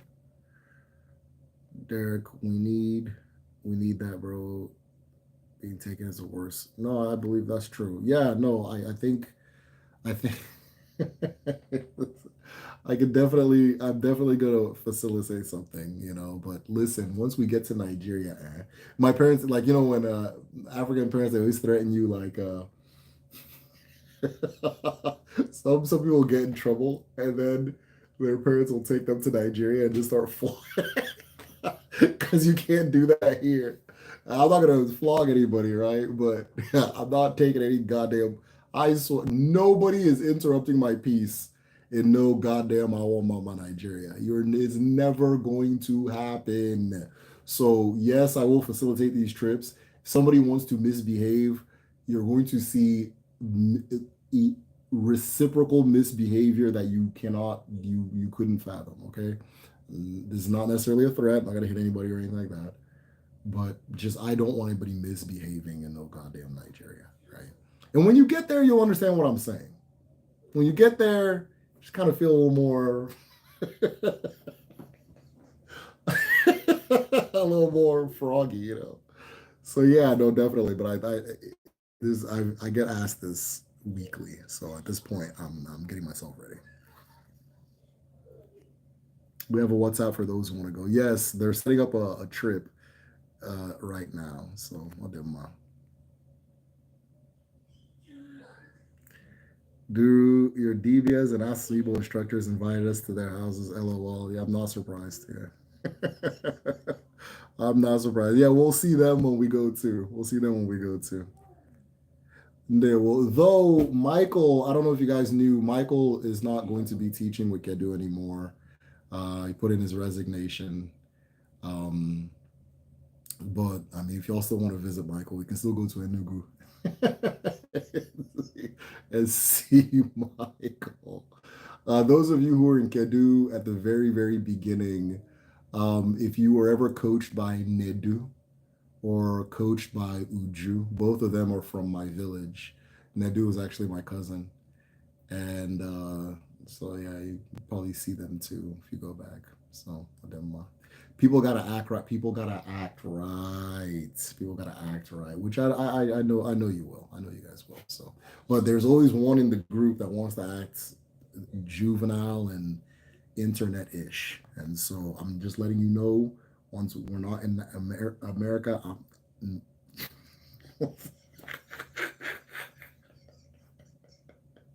oh shit, bro! About to see some shit. All right, I'm starting to get ridiculous. So I think it's about that time. I'm trying to go out and cut up. I want my father is left back there. He said, Derek, never mind. Forgot what I said. Well, people, once you take a Kedu class, you have connect. Yep, once you take a Kedu class, you have it. You're not supposed to, but but yeah, you technically have connections. Everybody has connections. There's Kedu students there's 3 that I know that have gone back at least twice, right? And for some reason they don't tell me. Like they think I'm gonna get mad or something. You know, maybe I'm gonna get mad, but I mean it's whatever. They can do what they want, you know. But yeah, three people just by way of Kedu have gone back to Igbo land and roamed around and lived a life out there and that kind of thing. And so one of them did tell me, and then the other ones I just find out because it's like, come on, bro, like you're in my town, like why wouldn't I know you're here? You know, you don't think I hear this? You know what I mean? But yeah, one of them told me and shared his experience and all that stuff. So it's cool.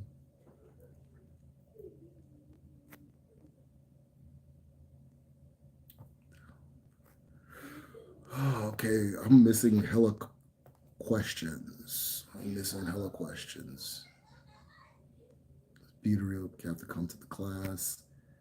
All right, where are we at? What are your thoughts on African Americans that claim to be indigenous to America? Remember I said the government makes up subgroups? That whole thing did not, I saw that thing rise from a seed. And I know it's always been a part of African American cultures, that debate. Are we actually Native Americans? And I know that's always existed, right?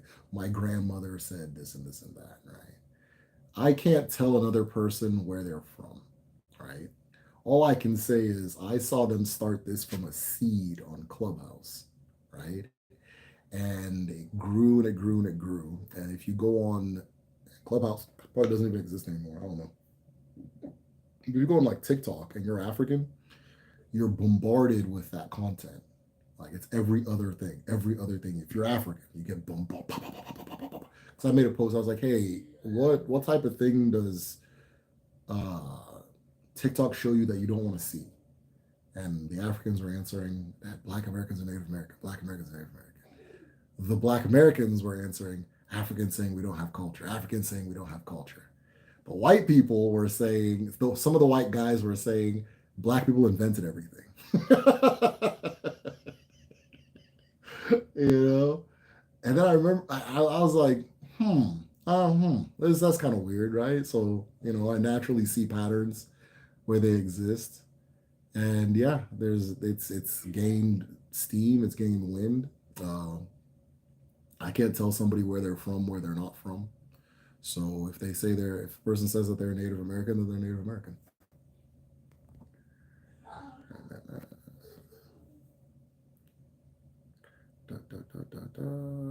But a lot of that is just like xenophobia. I can't do December. I just want to hug the. Aw, many may seem weird. I just have a suspicion. I give great hugs.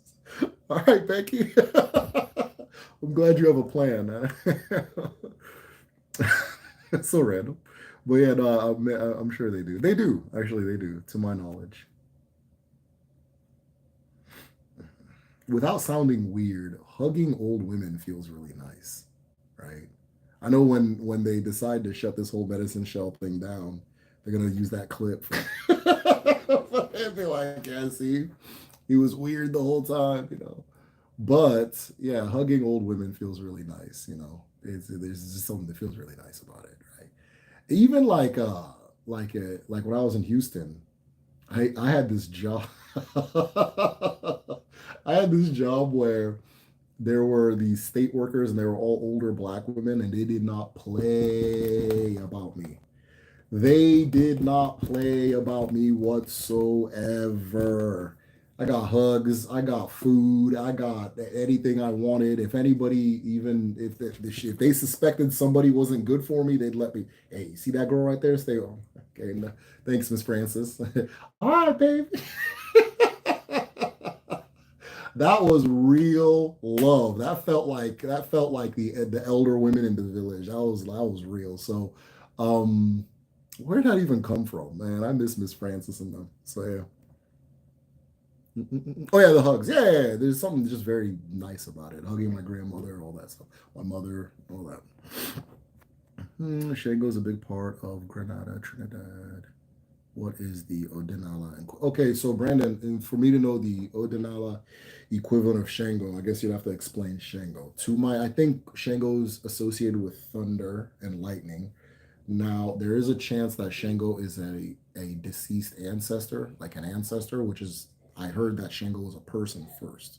So I can't really say that Shango and Amadioha are the same because Amadioha comes into humanity in human form every now and then, but it's not a deceased ancestor. Some of them are, like Ogadazo. Ogadazo is associated with smithing and ironworking because Ogadazo introduced smithing and ironworking to either Oka or Ohafia or Nkwere, one of them, or Leja, one of those four communities. So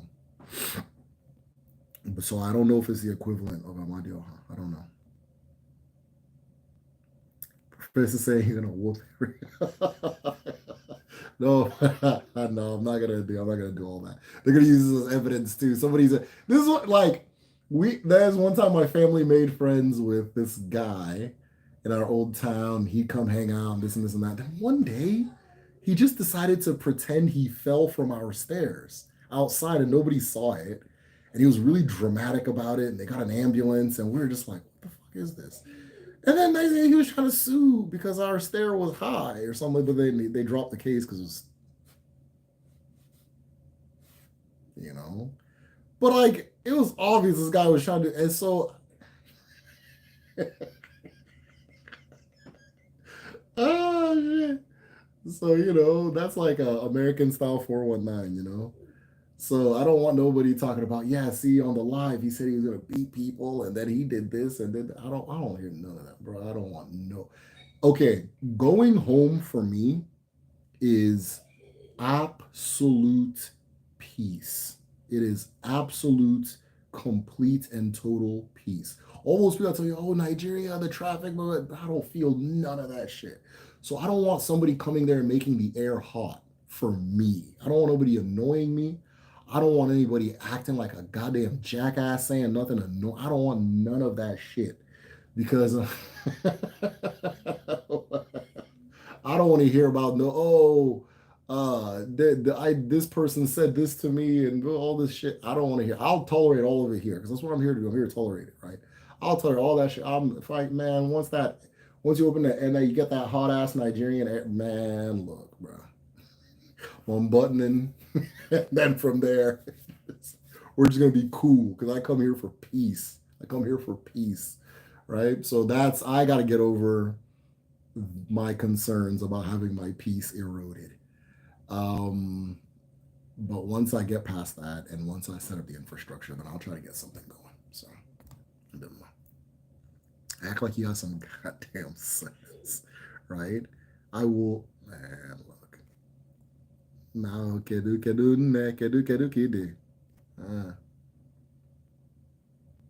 Oh, uh-oh. Can you explain what Uri is? Okay, so Uri is from the Yoruba tradition. Uri is from the Yoruba tradition. We have a lot of people that are well versed in the Yoruba tradition, so they can maybe answer the question. Guys, what is an Uri? Can you guys explain Uri? To my knowledge, a lot of people connect to the Chi and the Uri, but I think there are things about the Uri that are unique from the Chi. So if somebody can explain to transitionatory mind, then that'd be cool.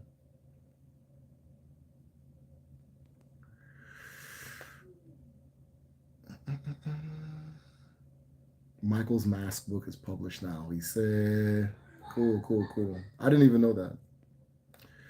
What is the title? You see what I mean, bro? Myri is my mom's name. I didn't know. All Smiles B says, I'm trying to move to Igbo land. Visit first. See if you like it.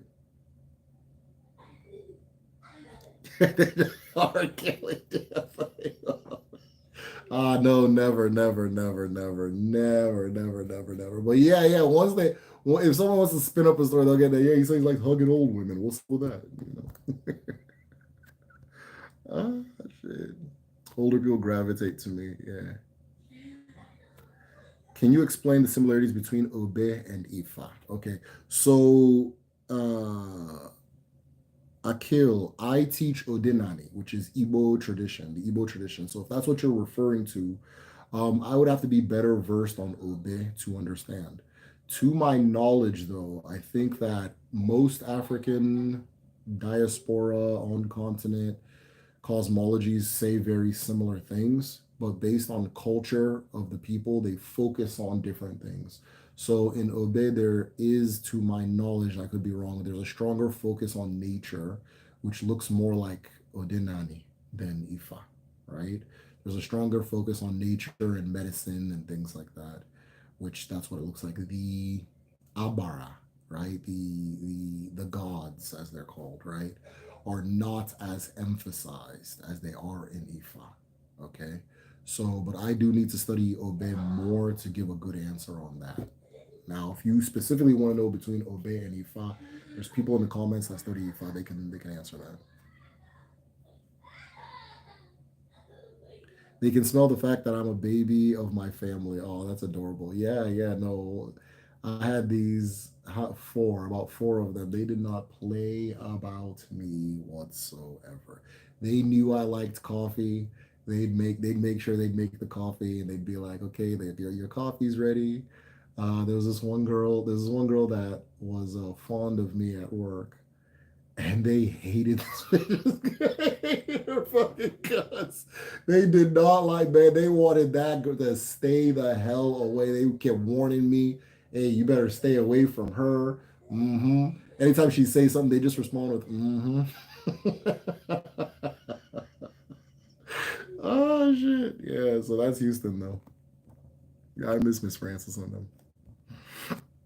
I think one of them, her son passed, and I think maybe I reminded her of her son. I think, so. Can feeding your chi, okay, can feeding your chi be equivocated to doing what it takes to make the soul feel alive? Is one's chi the mental observer listens to your inner thought and dialogue? Um, Ben Real, how do I put this? When people say feed your chi, the full phrase is feed your chihuahua, right? Feed your chihuahua. I think it's a little different from doing what makes the soul feel alive. Feeding your chi, which is not really the phrase you'd use for your chi specifically, feeding your chi is closer to, yes, doing what makes your soul feel alive, because your chi doesn't receive like offerings and things like that. But when people say feed your chi, like, I don't want to get too complicated. It's gonna go against the title, I think. There's a part of you that's referred to as the chihuahua. It's not necessarily your chi, but it's connected. And there is actual, you can literally feed that part of you, by way of having a meal with it, right? Having a meal with it. And that meal is a way of building a connection with that part of you. But your chi itself, doing the things that make your soul come alive, 100%. You got it. You got it. That's correct. Yeah. So, because the answer was too complicated for that.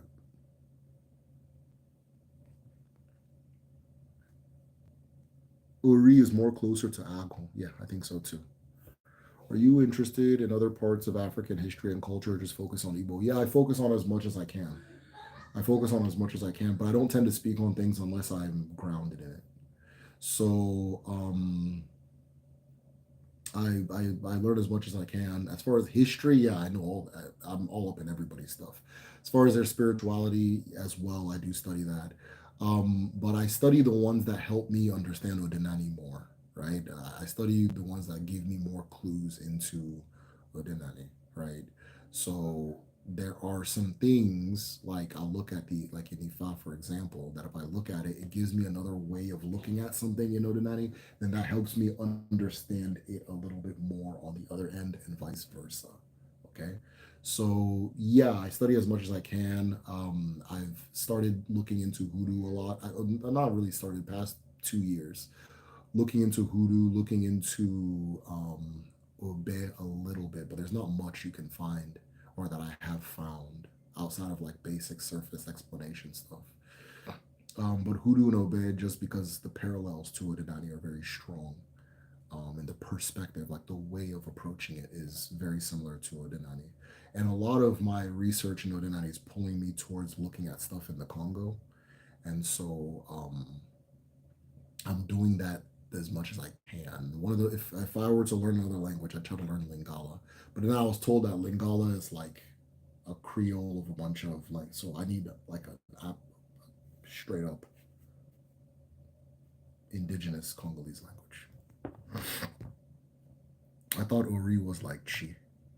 I don't really know Ifa though. Yeah, people say Ori is like Chi, but from the description, it sounds more like Agon. Sounds like it's like a description of Agon type of thing. But who knows, man? Ori is more your destiny, luck, cultures, Venn diagram, put on your bush. Same way Kenga is used. Okay. All right. Difference between Eke and Chi. Also, is Ifa linked to Chi while Odinani? No, no, no. So Ifa, Smelly, Ifa is, okay, so Ifa, Ifa is the Yoruba tradition, right? Is the Yoruba tradition. So I teach the Igbo tradition. Now, very similar. We're saying generally the same stuff. People that understand one tend to have an easier time understanding the other, so on and so forth, right? So one is Igbo, one is Yoruba. So both Chi and Eke are descriptions in the Igbo tradition. The Yoruba may have different words for the same concept, right? But Chi and Eke are in the Igbo tradition, right? The Chi is the chi is the unmanifest spark. So think of like the idea to write a book. Like you want to write a book, you have the idea in your head. It's not a part of reality. It's just the thing, it's the seed that the thing came from, right? And then the book itself is the physical reality of the idea. Okay? So you had the idea and then it turns into physical reality. That book is the eke, chi eke, cause effect, right? Cause effect. In the Igbo tradition, everything, or the way we see it, everything is built from chi na eke, chi and eke, chi and eke. So just like DNA, right? We know that our father is the chi, our mother is eke, because everything manifests in that form. Okay? So all of that is Igbo. Everything I'm giving you is the Igbo one. Ifa, when people say Ifa, it's the Yoruba. Now, I don't know if you're referring to the divination, like the little thing that they flip and it's got the shells, the divination. If you're referring to that, let me know because we do Afa. We call it Afa. They call it Ifa, but it's the same thing. And then from that Ifa, the term Ifa gets used to describe the whole Yoruba thing, right? And then the Igbo thing is described as Odinani, Odinani, which is just means as it is on the earth, as it is on the land, right? Hope that made sense. Cool. Ori predetermined, considered the head, Orisha and Ifa, helps you make or break your path. If you maintain and follow your Ori, keep Ilapele, balanced character. Yeah, that sounds like Ako. But, something's being held for review. Got it. I always get curious about these.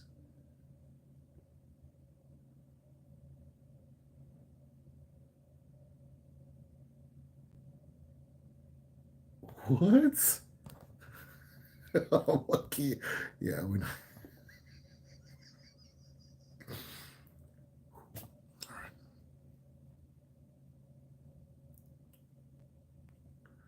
Looking for question marks. I'm looking for question marks.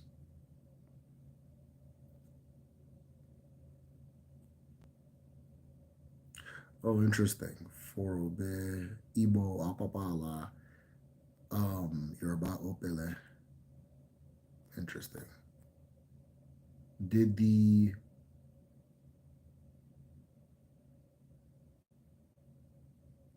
Becky, I'm trying to understand your question. So you said, did the Afa inspire I Ching? I Ching. Oh, wow. All right, now we've gone deep, right? Did the Afa inspire I Ching? I don't know if it inspired it, but they're pointing at the same thing.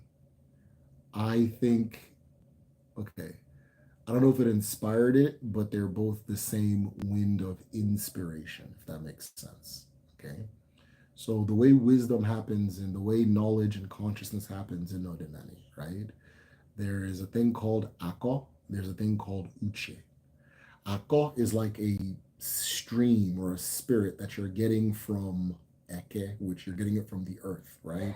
So it is one part of your consciousness. Another one is Uche, which is uh, from your chi, from Chuku, and you're receiving that like by way of the sun that is coming in. So both of these wisdoms are coming into you, right? And sometimes Uche will hit the world and it'll pop up and it'll make something happen in Brazil, it'll make something happen in Igbo land, it'll make something happen in China. Doesn't necessarily mean that they talk to each other or they communicated, but the same inspiration hit them at the same time. But I Ching and Afa have a similar root.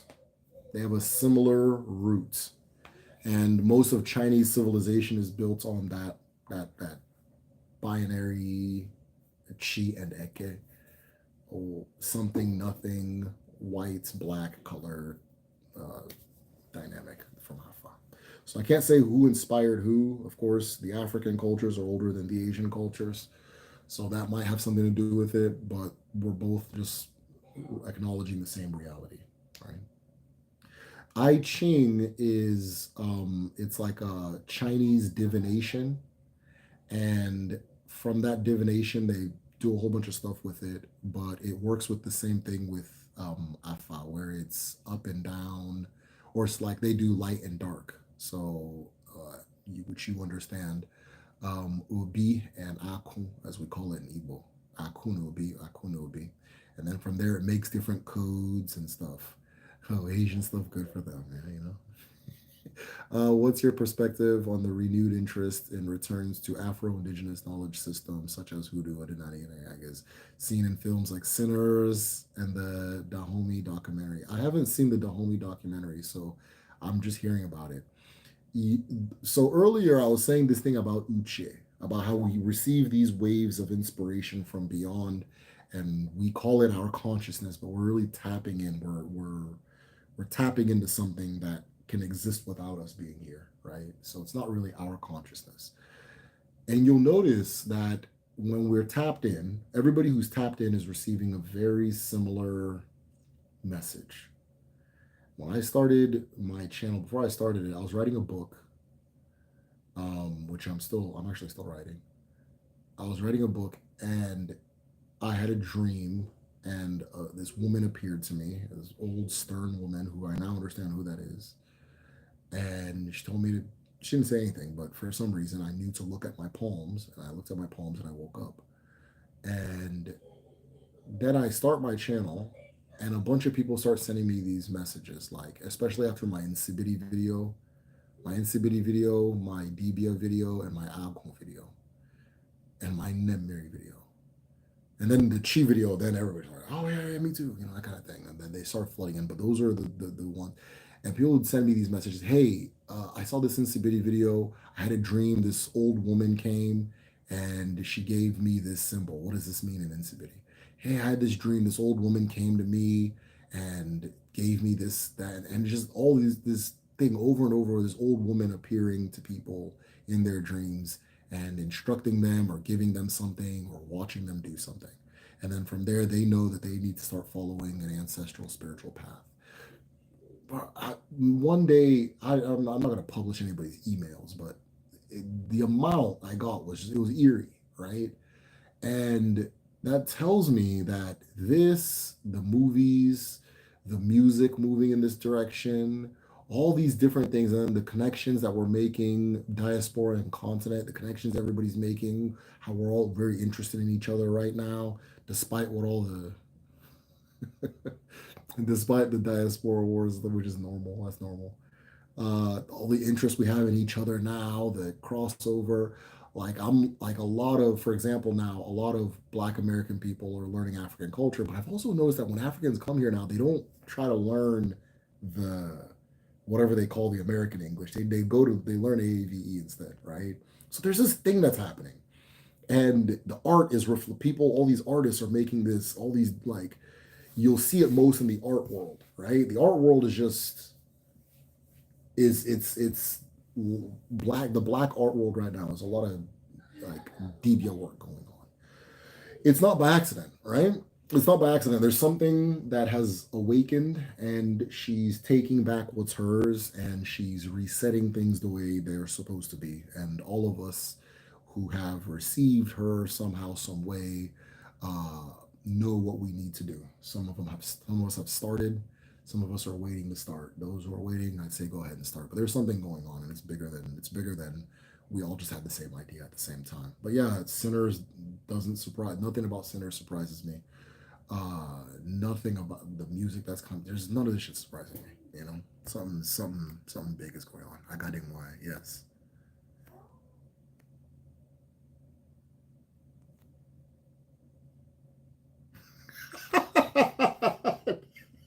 That is says Sinners is for lightweights. I'm glad our collective conscious. Why do you think Sinners is for lightweights? This is interesting. It's basically a divination built on yin and yang. Yeah. So talking about Western goes, okay, that's not me. Why do you think Sinners is for lightweights?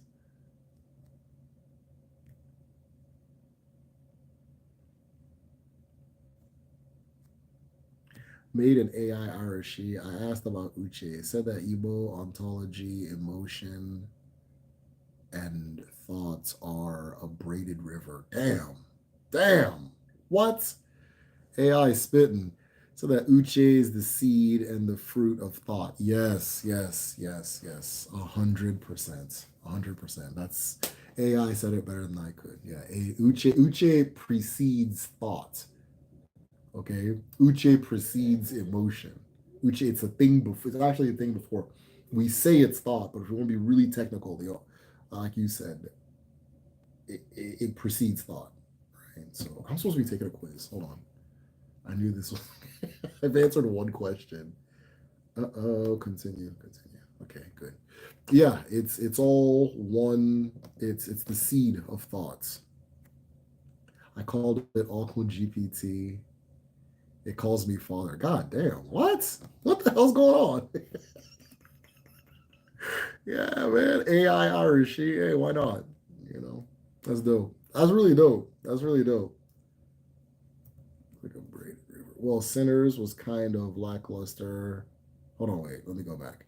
Sinners was kind of lackluster. Had a lot of potential though. It doesn't explore African concept of twins as well as it could have. Interesting. Interesting. Very interesting.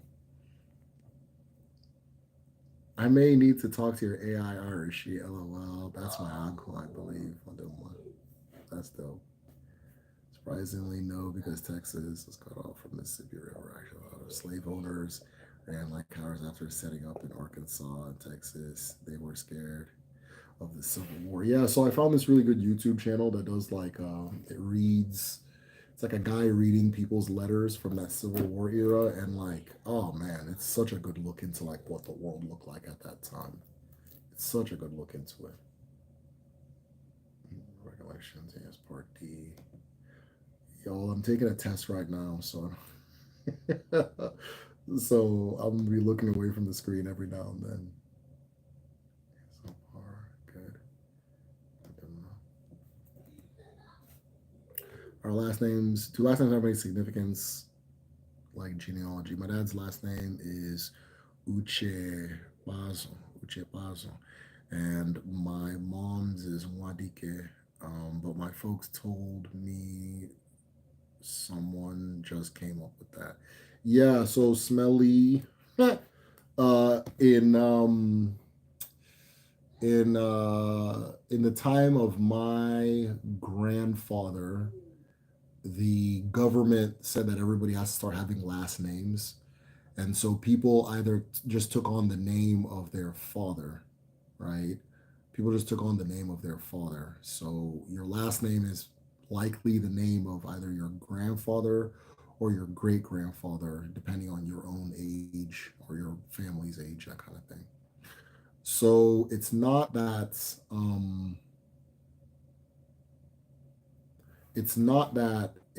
people made it up. I mean, maybe they could have made it up, but it's usually the name of one of your ancestors. It doesn't really mean anything other than these are the children of this guy. But it's usually your last name is usually the name of an ancestor. Sometimes it's shortened, and sometimes people will will change it a little bit. Like if the name is like Alakwe, people may change their name to Chikwe because they think Chi means Jesus and Allah, which means earth, is somehow a bad thing now. But yeah, last names you can't really you can't determine too much about last names. It's just what names were popular in the 20s and 30s. Hey, Kabo.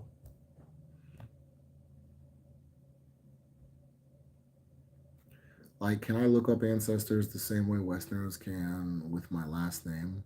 You can find your family members with. I mean, just go to the village. Just go to the village and ask people who your ancestors about your ancestors. They'll tell you. You know.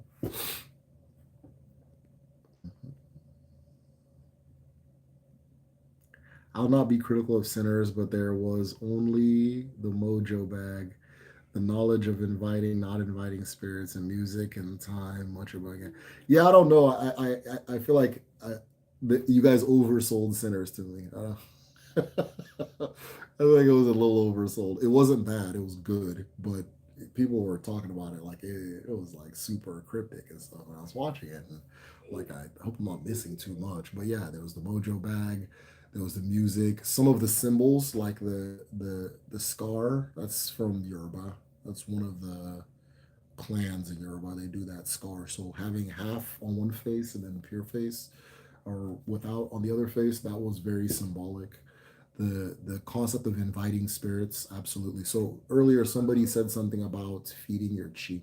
There's the difference between feeding your chi and then eating with your chihuahua, which is what you're doing is you're inviting your chihuahua, right? Okay, let's start talking, let's start dialoguing, come on in, right? um, Things have to be invited in before they are in. Things have to be acknowledged before they. Then that the sinners did a good job of pointing that out. And also, depending on what allegory the vampires are to you, I think I know what I have my idea of what it is. It explained how that thing spreads, how that thing is sustained, and what it takes to get rid of that thing very well. Right, but that's up to you to determine what that thing is. Um, but yeah, it is written. It is written from an African standpoint, right? It is written. That's it's like writing from. And I think that's what felt so bone marrow like deep for a lot of people, right? Including myself. I get what you guys are saying. I think that's what felt. It's just that it's coming from that perspective, unapologetically and completely, right? So, yeah. So Hollywood for you. We have a spoon feed. High roots in media. What evidence do you have for Black Americans who are new to? Oh, what advice? Okay, Becky says for people who are new, if you are new, learn the names of your ancestors and learn how to break cola. And I would start from there, and then everything from that point, those two things will keep coming up over and over and over. So it's good to know them first. They're also the foundations for everything else. So if you learn how to break cola, a lot of what I'm explaining to you, you'll see it in action as you're breaking the cola, right? Um, and so forth. And then everything else from there, you learn as needed, as needed. Don't worry about memorizing every video I have and downloading the whole library and all that stuff. Just start from there.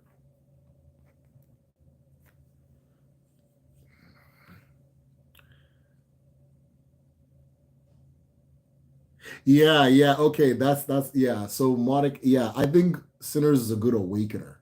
Yeah, perfect. Perfect. Good. Yeah, Monica. Yeah, that's exactly it. Sinners is a good awakener. So if I would have saw that maybe a few years ago, I'd be like, whoa, something going on here. But right now, I don't think it's for me, right? But it's just outside of like looking under what's under the hood. The movie's good. Like it was a good ass movie. I'll likely watch it again.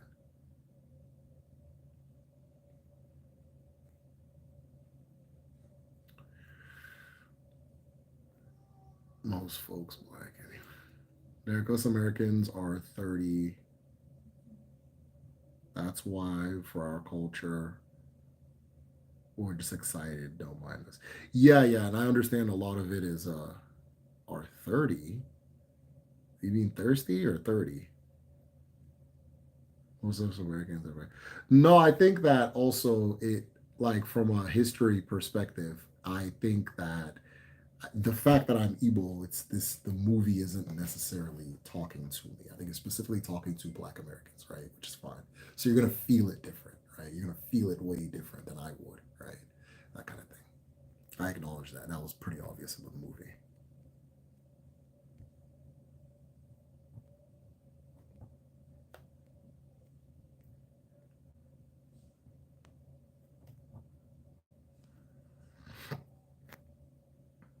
What test are you taking, and how are you doing two things at once? I am in school right now, and I'm taking a test for my research something something something class. Um, how am I doing it? I don't know. We'll see if I'm actually doing it at all. Hold on. Yeah, my session expired. Jeez. Okay, I'm gonna be up all night doing this. So yeah, where was I? Well, I was saying something. I can't remember. How am I doing it? I don't even know if I'm doing it at all. You can't see me. I just got to take a bunch of fairly easy quizzes, but there's a bunch of them. And yeah, and I already read the stuff, so I can answer the questions fairly easily. Okay, so yeah.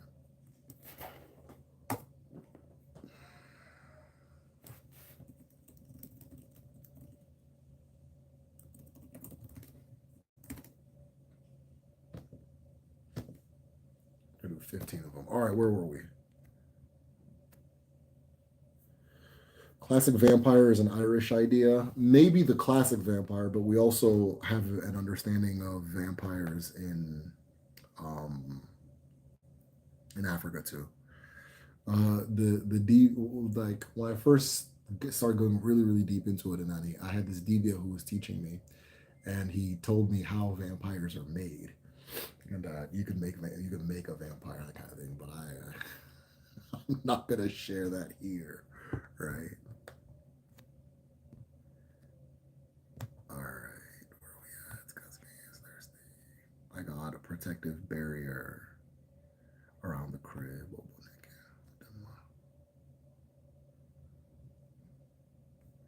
If it sounded like it's related, kinda, not really.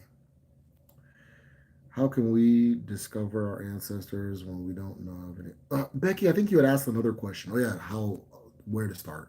Learn the names of your ancestors. Learn how to break cola. So she says, how can we discover your ancestors when you don't have any information? I took a DNA test, but that's about it. Where do I go from there? If it is possible, talk to family. Hey, just want to know our family history. Um, However you want to phrase it, just talk to family, try to get some names. If you can't learn, you're never going to learn every one of your ancestors, and learning their names is a lifelong journey. But the more you learn about them, the more reveals about you, the more you understand yourself, the more sometimes you'll have a dream and something will happen. Oh, I had a dream that a man came and did this and did that. And then all of a sudden you learn about this ancestor and you're like, oh no, that was that person, right? Oh, that was, I can put a name to that kind of message or that person, that kind of thing. So try to learn as many as you can, talk to family. I know we all run into barriers, some barriers greater than others, but it's a lifelong journey. You're never going to know them all. You don't really need to, that's not really the point to know them all. But just try to learn as many as you can. Right? Type a few names. Most people have about 3 or 4 they can call. Wow, you're a studio, proud of you. Thank you. Yeah, I appreciate it. I've been in school this whole year. I'm half-assed doing homework right now too. Yeah. Same. So, where are we?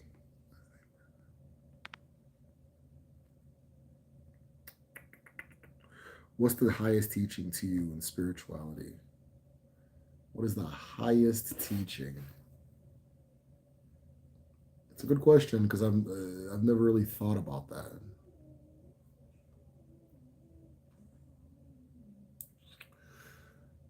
There are phrases and analogies you're going to hear me repeat a lot, and when I repeat those are this because I consider those the highest, right? They're the ones that gave me the most perspective. I repeat the analogy of the seed and the forest a lot. That gave me a lot of perspective.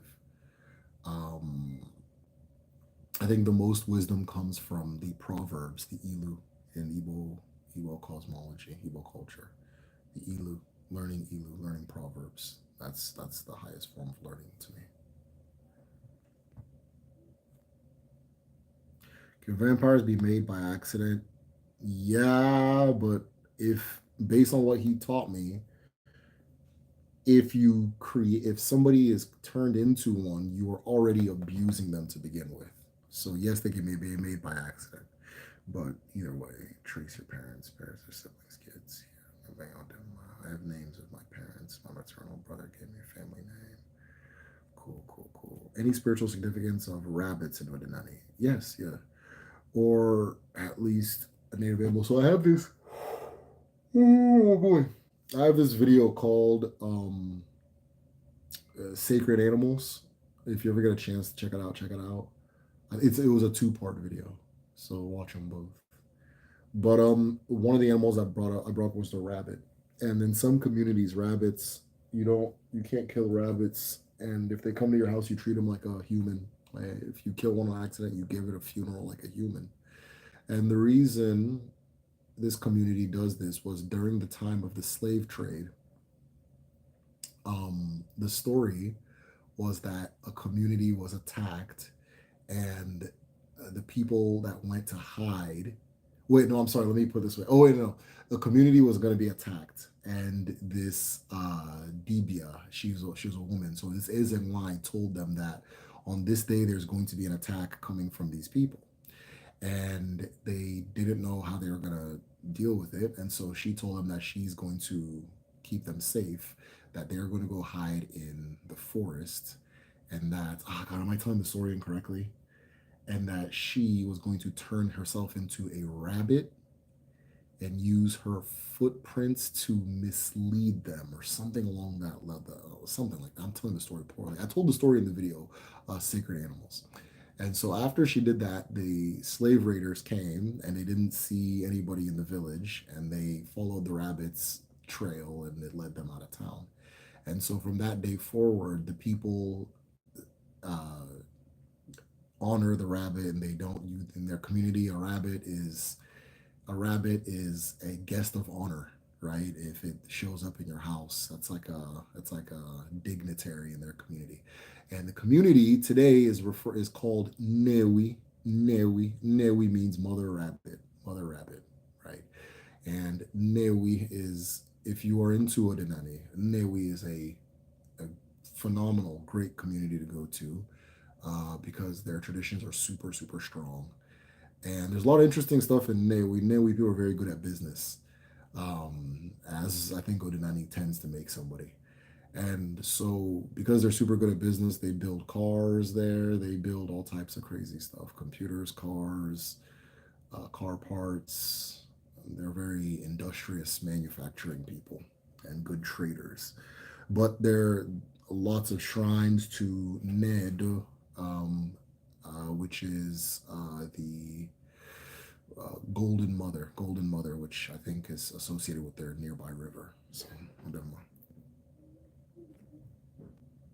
But yeah, that's the story of the rabbit being said. Every community has the different animals that it ranks or makes or considers sacred just for one reason or another. And sometimes it's gratitude for something that the animal did in the past for you. So there's this community in Oka. Anytime that somebody wanted to attack Oka, like a military attack, all of the monkeys in the surrounding forest would climb to the top of the trees and start screaming. And so, because there was like this natural alarm system, the monkeys in the community are now like, it's a sacred. They're sacred. They're honored. Again, if they come to your house, you treat them like a dignitary, like a high value guest. So I don't know. Why are so many enslaved from the Bride of Biafra? I think population density. There's just a lot of people from their period. I think that towards the latter phases of slavery, we were targeted more towards the end, whereas people from the slave coast, the Senegambia and the Congo, were targeted in the beginning. I think I have several reasons. Um, just several reasons. They wrote several reasons as to why. So we were targeted towards the end of slavery, but towards the end, the capacity to do slavery had increased so much that the volume is just a lot higher. The volume is higher. The volume is higher. Then it gets abolished and all this stuff. So.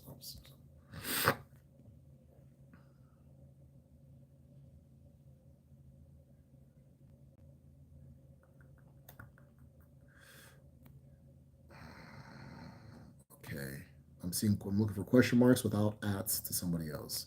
Not Turner. Father was Igbo. Yes.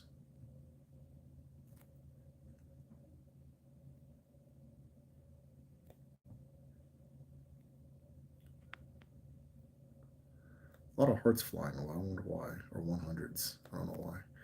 Oh, I didn't say nothing. Hold on. I always said a family. Okay, people sharing family stories. Family.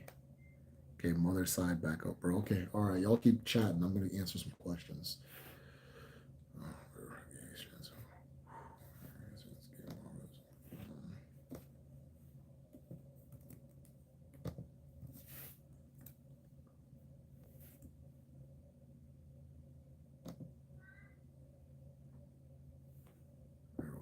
Good luck on your test. You probably should wait. We should probably start questioning comments with a big Q for clarity. Angelica, that's smart. Yeah. Hey, if you got a question, put a Q on it. Or send some damn super chats. What do they call them things? Yeah, send those. My brother's like, you answer questions for free.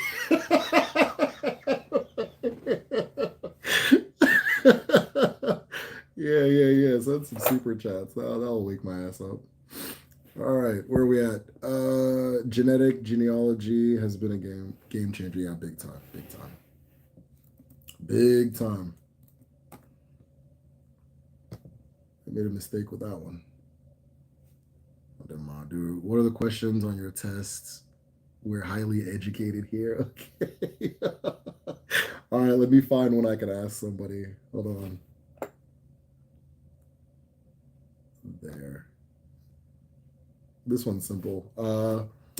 Which of the following types of information may schools disclose without consent from the parent or teacher to a researcher at a local university? So there's religious affiliation, directory information, SAT scores, or citizenship, right?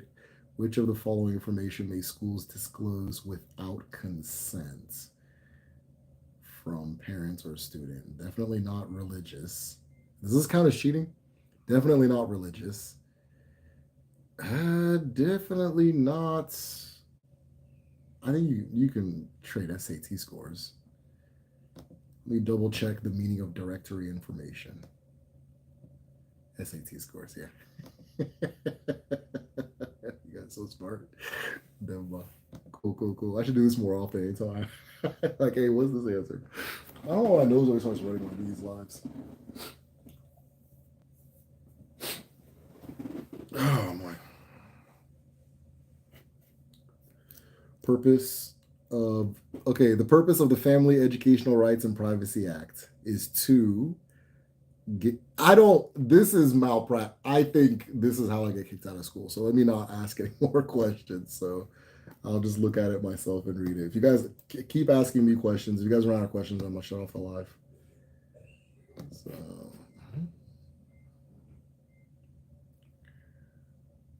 Yep.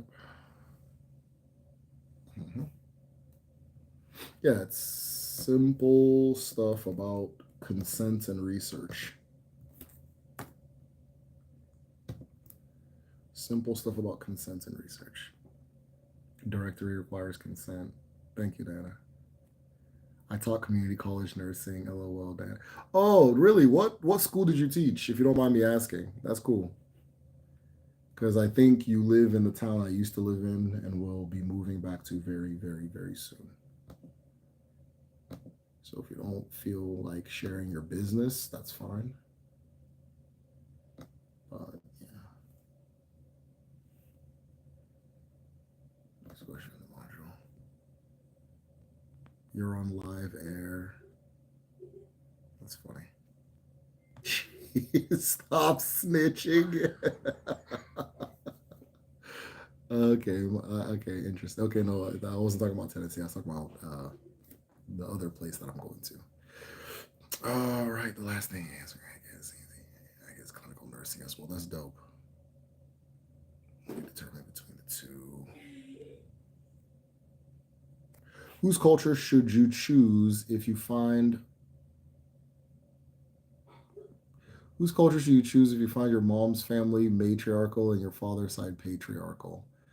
In Igbo culture, we just follow the dad's side. So whatever is going on with the dad's side is what we do. And I think most Nigerian cultures are like that, like all of them, except Ohafia for some reason, which is like one village.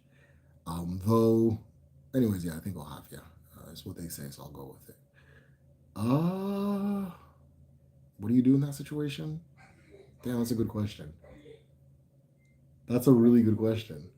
Because what if you now marry somebody who goes through the maternal? I don't know. I don't think I have a. All smiles be, I think you stumped me. I don't have an answer for that. Somebody said cheating. Hey, man, no snitching, man, no snitching. Can you do both? It depends what these parameters are, right? So in like Igbo culture, you are a part of your father's village, and your mother, by way of marrying your father, has become a part of your father's village. And so that goes into things like family government. It goes into things like marriage. Like if you're gonna marry an Igbo girl, you're gonna marry her in her town, in her village, and then she's gonna go to your village with you, right? Um, if you're, which like if you marry a Igbo man, he's actually supposed to marry you. Like you're not supposed to do it. I mean, I'm not gonna ruin people's fun, but you're not really supposed to do an Igbo traditional wedding. You're supposed to do whatever the wife's tradition is. That's the type of wedding you're supposed to have. But people want to have a Nigerian wedding and shit, so it's cool. Um, yeah, I don't know. I don't have an answer for that, man. That is a good question. You know. Mm. Are Igbos, Yoruba, and Hausa more related than they'd like to believe? Yeah, absolutely. Yeah, absolutely. Yeah, yeah, 100%. Uh, Igbo, Edo, Yoruba, Igala, Ebira, EBBO, everybody in Akwa Ibom. Um, and all they're all super related. They're all very, very, very related. And then a slighter degree of separation, Efik, and then into Cameroon and things like that. So all the southern Nigerian cultures are related. I think Ijaw and Ogoni are outliers for some reason. Ijaw and Ogoni are outliers, but we're still related to them, but there's more distance. Um, and then a lot of the middle belts ones are the same people as the southern. They're related, right? Igala, Idoma, Igbo, they're related. Damn, they're the same people. And then I think it starts getting different when you get to Alsa. I think Alsa is different, but the other ones are related, and a lot of the middle belts are related to Alsa. But yeah, so I think the real two lines are southern, just like normal north and south, and the southern ones are all related. And the southern ones are related to everybody from Cameroon to at least Liberia, right? At least Liberia. They're all the two are related. All the quad. No, let me not say Liberia. Maybe Niger Volta. So from like Ghana to from Ghana, yeah, from about Ghana, Ivory Coast to Cameroon, or they're all very related to each other. They're all very related. Languages are similar, customs are similar, cultures are similar, all that stuff. So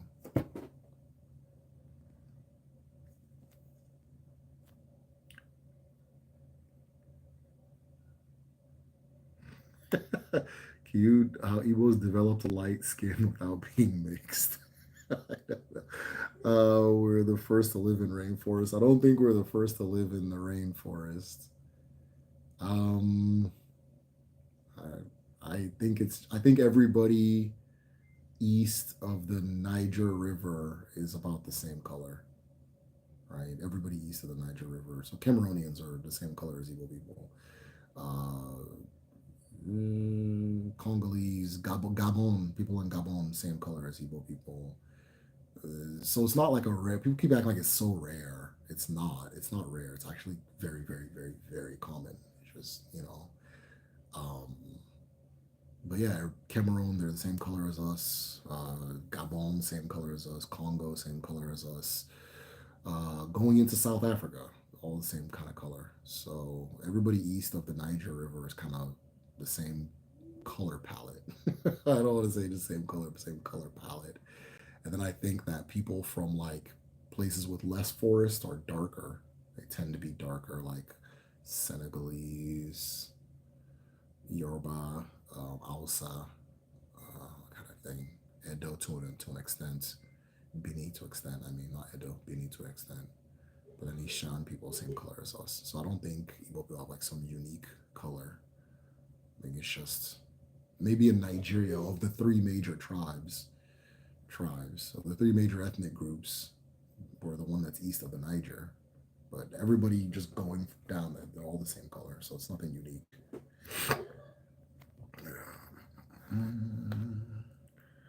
Q, what is your Becky? You are on fire today. Thank you for your questions. What is your opinion on Udinani's theory that spirit ties to disability? Yeah, if that's how your chi created you, then that's how you are. That's who you are. So yeah, it's absolutely tied. It's definitely tied. What did I just do? What did I just do? Okay. Okay. All right. Oh, this is a different one. Okay. Oh, so by the way, the quiz, the little quiz that we did, we got everything right. So we got 100% on that one, and now we're moving to the next one, to the next quiz. It would have been smart of me to do this Saturday, but I didn't feel like it. They ask you like between 5 to about, the most I've seen is like 8 questions. And then you get it right, and then you move on to the next subject. So now we're doing international research. Okay. Everybody's celebrating. You guys gonna get me on academic probation. I have Igbo cousins that are mostly from Anambra and Imo State. Dope. Other cousins are Fula, Yoruba, Edo, Efik. This is dope. Tekar, I mean, Akan, Twi. Damn, it's everybody. That's everybody. Budu Bakongo and Sankai. That's dope. From what Derek talked about, the Osu video seems ties with Northeast came Islamic colonialism. I think ties with the Northeast.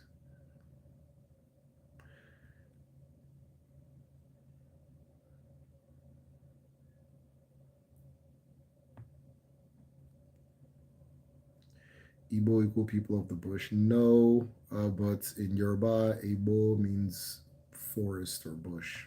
Bush, as Africans call it, but forest, as Americans call it.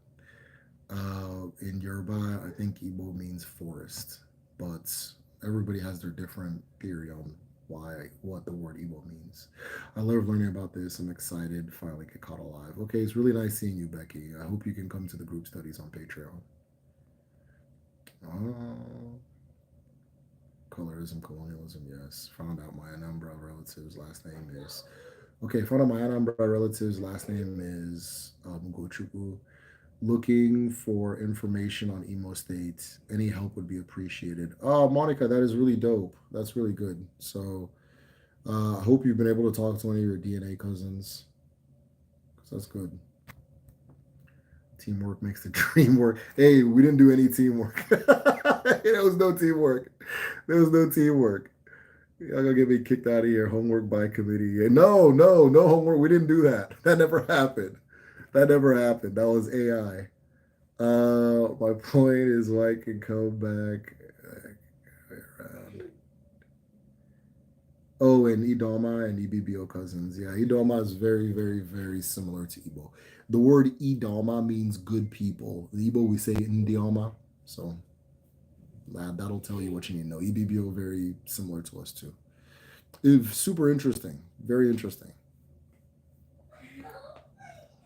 Also, another thing to consider is that those of us in diaspora, like if you do a DNA test, you get a lot of mixes and things like that. Some of those mixes happened on the continent, right? Some of those mixes happened on the continent, which is something that I find really interesting. We got some questions for you. I'll just tell this whole video is AI. AI will get you caught up using it at school. My phone is like, okay, cool. I'm going back to focusing on my shit. Isan Igbo mix going on. Isan, yeah, Isan's very similar to Igbo.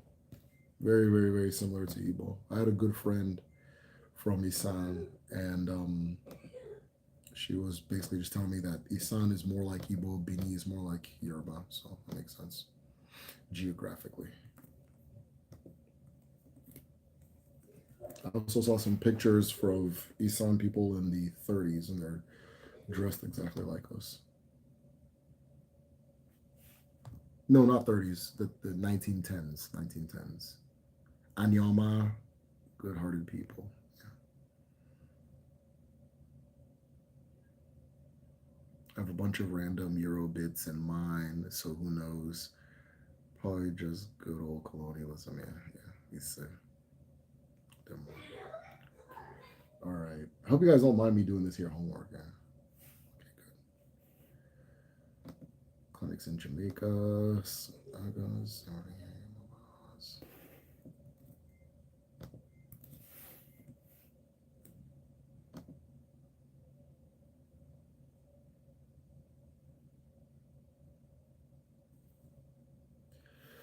Nurses at the clinic will inform the process subject about the availability of research, but will not consent the subject performing any procedures. Nurses engaging in research according to federal regulations.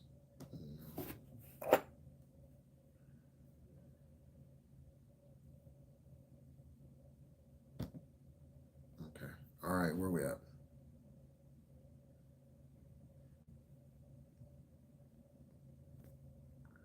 But those Bini are doing it enough, of course. Yeah, of course. They're all doing it, Nanny.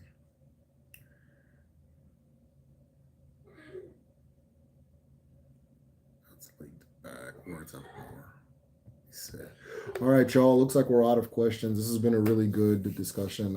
I think I definitely missed last week, and I may have missed a week before that. So, um, yeah, as those in our community know, I do a lot of things. So, and I always appreciate you guys' understanding as far as that goes. But that being said, thank you guys for being here. We just finished our traditional medicine class. Those of you that are going to level 2, if you want to start signing up now, I haven't updated the website, but I mean, you know, the other yes, yeah, thank you, Brandon, thank you. I haven't updated the website yet, but if you go ahead and book your seat, then I'll understand that you're going for the next class. And then Igbo 1 is full for this next language class, which is starting this coming week. So Igbo 1 is full. Sometimes people drop in the first week, like 1 or 2 people may drop. So if you're still interested, just message me for Igbo 1. And then my left hand with Igbo 1, and then there's still space in Igbo 2, and there's definitely still space in Igbo 3. I think Igbo 3 we have 1 student and then another one that's on hold. So Igbo 3 has a whole lot of space. So if you want to take Igbo 3, go ahead and sign up. We have a new teacher this quarter. Those of you who had Eze as a coach, Eze is going to be teaching Igbo 1 and Igbo 2 this quarter. And then we have a new coach coming on board, and I've been training her, and she is a very cool, very interesting person. So that being said, hold on. Where are the options to schedule with the DBI? It's on, okay, so when you go to Patreon, it's going to be on that pinned post. If you're Ize or Ezume Zutir, there's a pinned post at the top, and the instructions are right there, okay? If you're looking for a reading from the DBI, the instructions are right there. So Eze or Ezume. Way to go, Eze. Wait, what did Eze do? Eze did something? Did I miss it?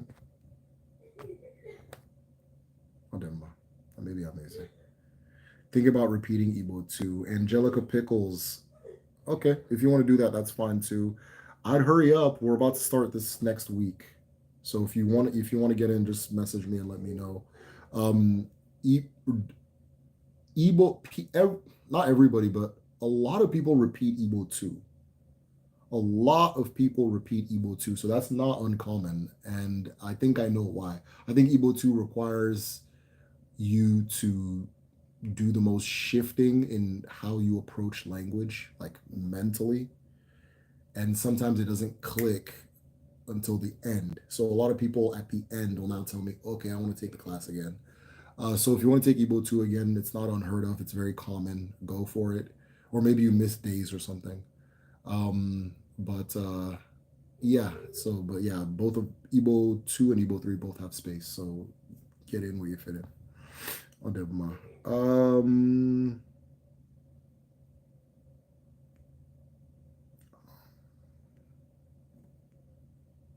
Yeah, this has been a great chat. All right, anyways, as always, ono ga-adị, ono ga-eto, nke ọbụla ono tiri aka, ọ ga-adị n'ụwa. Ọ ga-adị otu a na Eke, na Orie, na Afọ, na Nkwọ. Ise. All right, y'all. Udo.